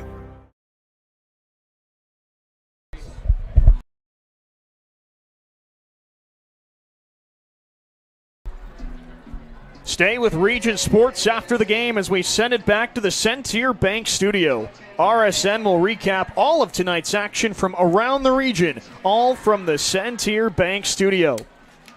Hobart's offense back on the field with a 3rd and 1 coming up at the Lowell 36. The fans are getting hyped. They were playing Sweet Caroline during the break, and they just continue to belt it out. The handoff goes to Shearer. Lowell gets momentum at the line of scrimmage, and Shearer is pushed back for a big loss. Yeah, we talked about the Lowell run defense. That's a prideful group up front there. They've been battling all night, getting in the backfield, and they've shown up on these yardage and short to go. They've really showed up, and kudos to them for playing hard. The Brickies are going for the jugular. Offense stays on the field in 4th and 3. Sorensen, a quick drop. Pressure coming. Fires as he gets hit. He's got his man in stride. I mean, the poise that Johnny had in that pocket with pressure in his face and be able to throw that ball on a dime to his receiver is very impressive. This time he didn't have to roll out. He kind of just accepted that pressure, stepped up, and made a nice tight throw. Aiden Leonard, the recipient, and the Four Seasons first down sets Hobart up with goal to go. Aiden Leonard, big-bodied receiver, 6'4", 175. He's a prototypical wide receiver body there. Sorensen hands off to Shearer, shakes one tackle, but he gets pulled down by the feet. A gain of 4. Ball now at the 5. Hobart in no hurry to run a play. They still refuse to huddle, but they don't need to run tempo here. Sorensen back in the pistol.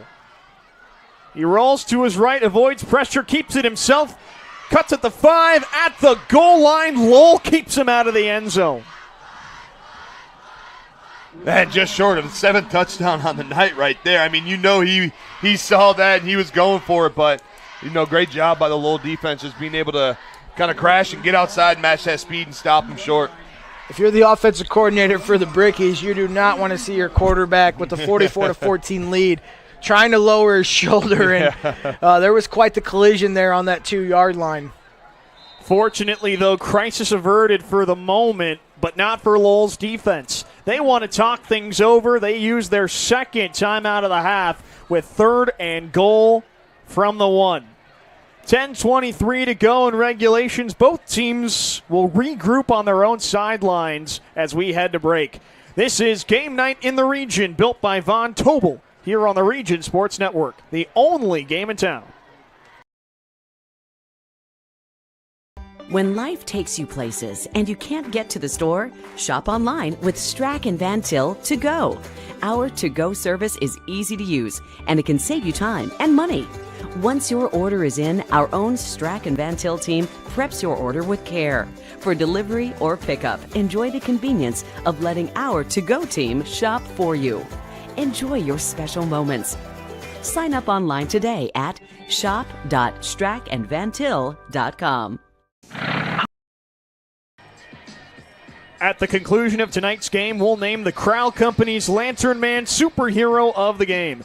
Crowell Companies are the insurance superheroes. Hobart is just 1 yard away from forcing a running clock. Johnny Sorensen has touchdown number 7 on the line. 44-14 Hobart over Lowell as both teams head back to the field. Sorensen lines up in the pistol. The handoff goes to Shearer up the middle, right at the goal line. No signal yet. He's short. It was number 14, Willie Shearer on the carry. Last time Hobart had a 4th and goal at the goal line, they just let Sorensen carry it over. And with history on the line, looks like they're going to do the exact. Hold on. It looked like he was going right under center. They stay in pistol. Handoff Shearer once again. This time he powers through. Late signal, but it is a touchdown. Shearer joins the TD party. 50-14 Hobart.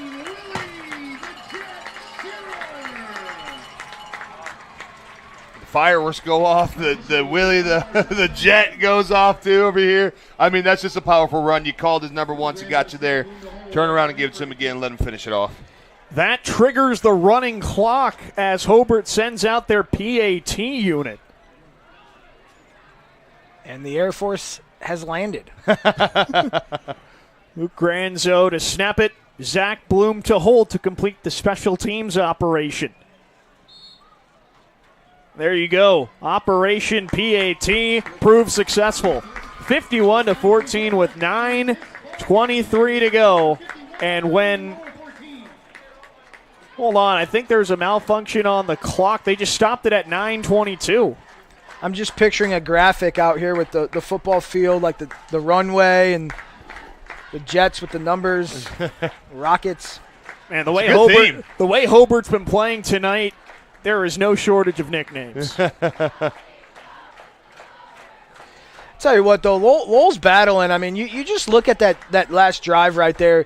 You know, they could have folded it up and let Hobart walk into the end zone, but they fought on the second down. They fought on the third down. They fought on the fourth down. That's a prideful Lowell team. Absolutely. And kudos to them for those kids just battling. It's easy for 15, 16, 17, 18-year-old kids to just quit. Yeah. And there's no quit in this Lowell Red Devil football team. No, not at all. Very easy for you to go out there and just, they threw some long passes on us, and you kind of give up on play. I mean, these kids are hustling. They're chasing down. They're plugging gaps. I mean, they're still fighting to the end. Xander Langford sets up the football for the Quintel kickoff. 51-14, Hobart all over Lowell, 9:22 to play. At this point, Lowell, who has battled hard tonight, they still have a shot to put some good tape on film heading into film session tomorrow. Yeah, I mean, I think they've done some really good things tonight. They've been able to run the ball. Their fourth and short defense has been second to none. Yeah, run defenses have been very well. High kick, Vluya Clea mishandles at his own 5. But he's able to come back up on it. Past the 20, sheds a tackle, and gets tripped up at the 27-yard line. The clock runs again. The clock was stopped after the PAT, but now it's back in motion as we head to 9 minutes left in regulation. First down, Red Devils. Looks like Hobart's made some substitutions on defense. They got some guys out there. Yeah, the Hobart crowd is cheering to get some of the guys who don't get as much playing time into the game. You look down the depth chart, we might see some names we haven't called yet.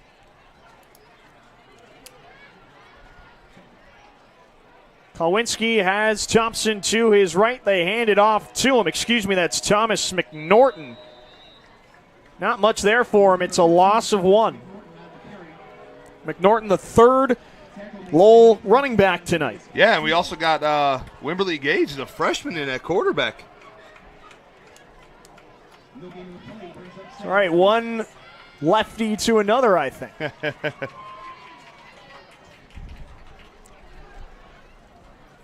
Wimberly, a freshman, getting some valuable experience here. Yeah, you talk about he's got to feel great. I mean, granted, besides the scoreboard or whatnot, I mean, getting in on a varsity game at a freshman level is one heck of a feeling.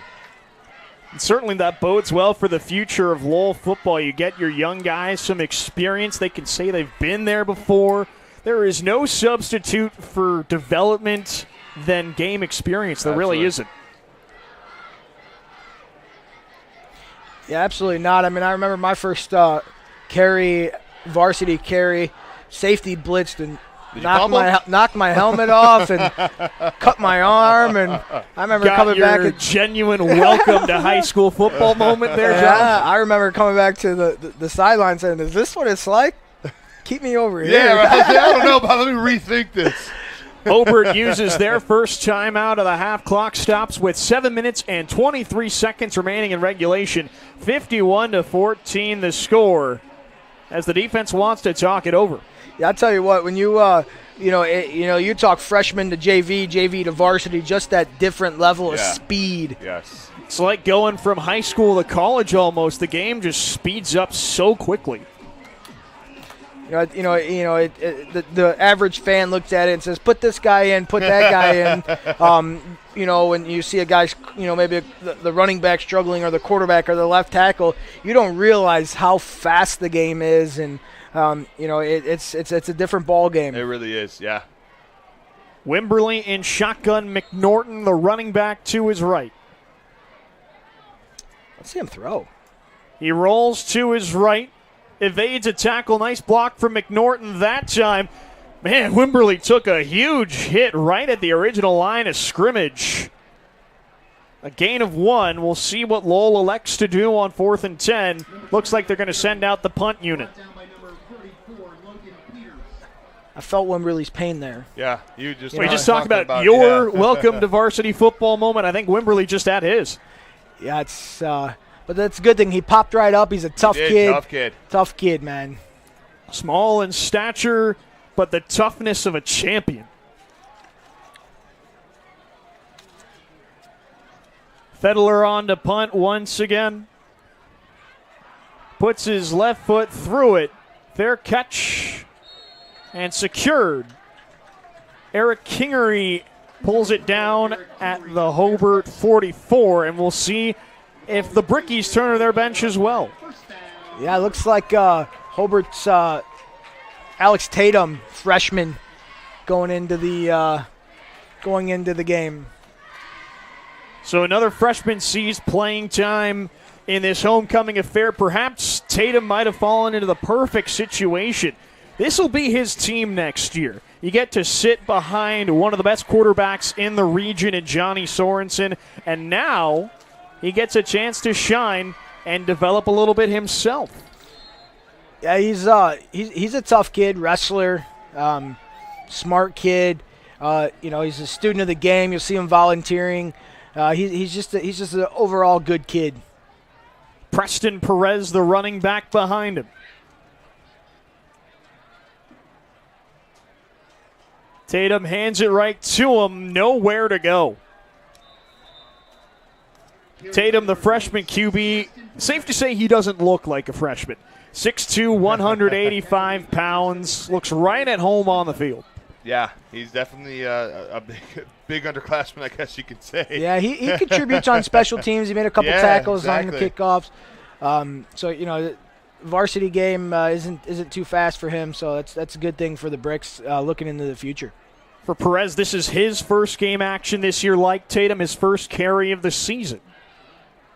Good chance for some of these guys to put a little game tape out there.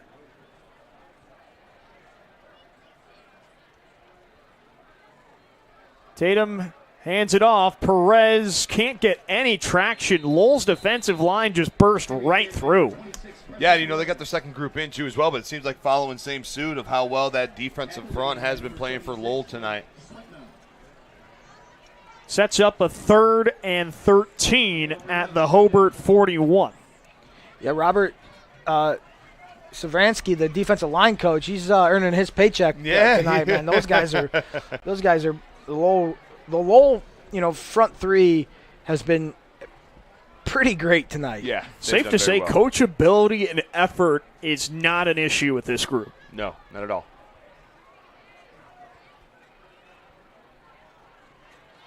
Tatum fakes the handoff, keeps it himself, bursts towards the near sideline, but there is nowhere to go. Trevor Keel had the first contact, and really, for the first time tonight, Lowell's defense has the upper hand on Hobart's offense. Throw away the qualifier that Hobart is using their second teamers. This is a very good sign for this Lowell defense. Yeah, absolutely, man. We talked about that run, their front three just getting home all night, and even when they made substitutions themselves, this kind of maybe a preview of tomorrow's game, the JV game playing on Saturday. Right. So these guys get to play each other tomorrow. Right, get a little taste, get a little action first underneath the lights. Maybe talk a little smack. I'll see you tomorrow. It's got to be the worst to Got to change your uniform, dry your pads out, get ready to go for a game. Well, tomorrow. the worst part, too, is right it's always back to early. work. It's always early. It's like a 10, 11 o'clock game. If you got to drive down 65 to Lowell with all that construction, you probably got to leave at 5 a.m. At the conclusion of tonight's game, we'll name the Boilermakers Local 374 Blue Collar Player of the Game. Brought to you by Boilermakers Local 374. Learn about apprenticeship programs and more at local374.org. Hobart calls their second timeout with 3:28 to go in the fourth quarter. This one is pretty much in the bag. Hobart with the win will improve to 5-1 on the year, 4-0 in Northwest Crossroads Conference play with a big matchup coming up next week against Hanover Central. Yeah, that's going to be a great matchup too as well, and see, both teams that's playing great. Both teams going to be undefeated in the conference. That's going to be an exciting one to watch next week. And we'll be right there to bring it to you. Yeah. I think we're calling it, aren't we? We are. You and me. We are? Are you there too? Oh, yeah. I think it's the same crew that we're over there keeping next the band week. back together next week. All right. But you got a problem with that? You guys are great. That's the answer I wanted to hear, Josh. I appreciate that. Langford back on to punt. Vujaclia, the man deep for Lowell. High arcing kick. Vujaclia calls. Fair catch. May a hit off him. Hobart thinks this is a muff punt. Whistles go. No signal yet, but it looks like it's Lowell football. I haven't seen a call yet. Right. Hobart sending their defense out there. Lowell sending their offense. It is indeed Lowell football. I'll tell you what, though. That snap was perfect. He didn't even have to move. It just. And even when they're up by as many as there are, they've got a 37-point advantage. Hobart continues to execute at such a high level. I think Lowell had their defense out there. I think so, too. I think you're right. Lowell must have thought it was a turnover. Hobart had their defense ready to go. That'd have been interesting. But now Lowell is back with their offense. Wimberly remains the quarterback. McNorton behind him, the tailback. Clock continues to run. Handoff McNorton off the right tackle. He's got himself a minimal gain. As for Lowell, their season is far from over. A 2-4 overall record, 1-2 in the Northwest Crossroads Conference. They've got KV. Yeah, again, Josh was talking about it earlier too as well. 1-4 start, going down and playing for the state title later that year. I mean, you never count out the Lowell Red Devils. They play a tough schedule. They find themselves kind of that mid-season, and then they get things start to get things rolling. Typically, we see that year after year with Lowell. Yeah, it's a tough group. You talk about the things that they do on offense and the things they do on defense. They always have those players that can play those positions. They really do a good job of bringing up running backs. There's always good Lowell running backs. That's something that's kind of a staple in region football. It has been for a really long time. Yeah, it sure has. And normally, like you said, the mid-season is kind of where they figure things out. And normally you're saying, I don't want to play Lowell week 6, 7, and 8. When it gets cold and the weather's not, perfect, and you got the Lowell Red Devils coming with that run game. They breed those running backs. You got Carter down there at AU. We got some other ones out there, too, as well. If we're giving shout-outs, KJ, Brody Bass, everybody over there in the backfield and our offensive line and defense, man, I'm going to give them all shout-outs because they've been playing great. McNorton keeps on the read option, busts down the near side, pushed out of bounds at the 40, and he's got a 4 seasons first down. Clock continues to run, just a handful of plays left tonight.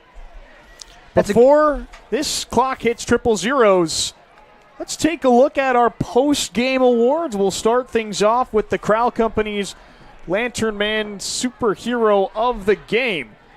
Yeah, the Crowell Company Lantern Man Superhero of the Game has to be none other than Johnny Sorensen. I mean, I'm going through my stat sheet. He's got touchdown passes, running,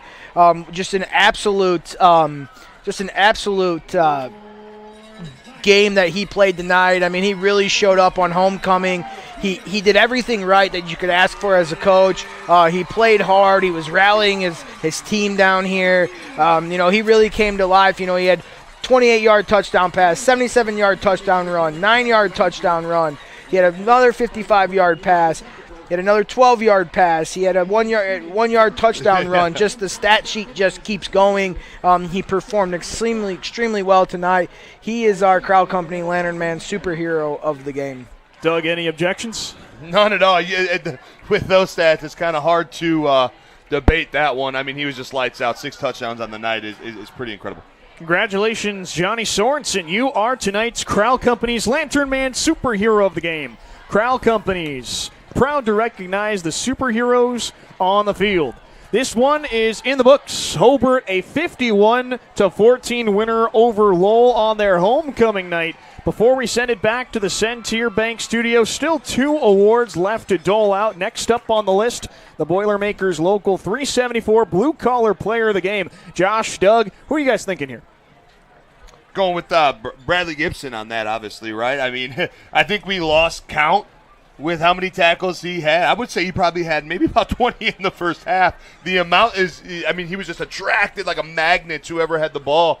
And, we saw it, too, as well in the second half on that kickoff where he just had a tackle kind of run into him, and he was still getting tackles. But you talk about, how well he's playing that outside. He's playing linebacker, being able to blitz, being able to fill gaps, read, scrape. I mean, he was all over the field today, wreaking havoc for that Lowell rushing attack that is really starting to come along. But when you're going up against somebody that is able to make that many tackles inside to outside, kind of crossing the whole entire field, he really grinded it out today in a remarkable performance by Gibson. Yeah, once again, it's a unanimous call. Bradley Gibson, congratulations. You are the Blue Collar Player of the Game, brought to you by Boilermakers Local 374. Earn while you learn with Boilermakers Local 374. One last award to give out tonight, the Proud Union Home Play of the Game, presented by IKORCC, the Indiana, Kentucky, Ohio Regional Council of Carpenters. Certainly a lot of plays to choose from, but fellas, what caught your eye tonight? I'll tell you what, the second touchdown for Hobart, the 77-yard touchdown run by Johnny Sorensen on a zone read. He made a guy miss, and then he was absolutely off to the races. I think he broke another tackle, outran the angle of pursuit, and just really showed his wheels. Johnny Rocket, if you will. Just an absolute, that kind of was the spark, and then, things just started to come to life after that play. I totally agree. I mean, 77 yards, and he was kind of putting the yardage behind him between the defender. I mean, he was taking off. Johnny Rocket, like you called, just remarkable night, remarkable play, too, as well. I couldn't agree more. There you have it. Johnny Sorensen is a double award winner tonight. His 77-yard rushing touchdown is your Proud Union Home Play of the Game, presented by IKORCC. That'll do it one final time at Don Howell Field at the Brickyard. It's Hobart taking the win over Lowell on homecoming night, 51-14.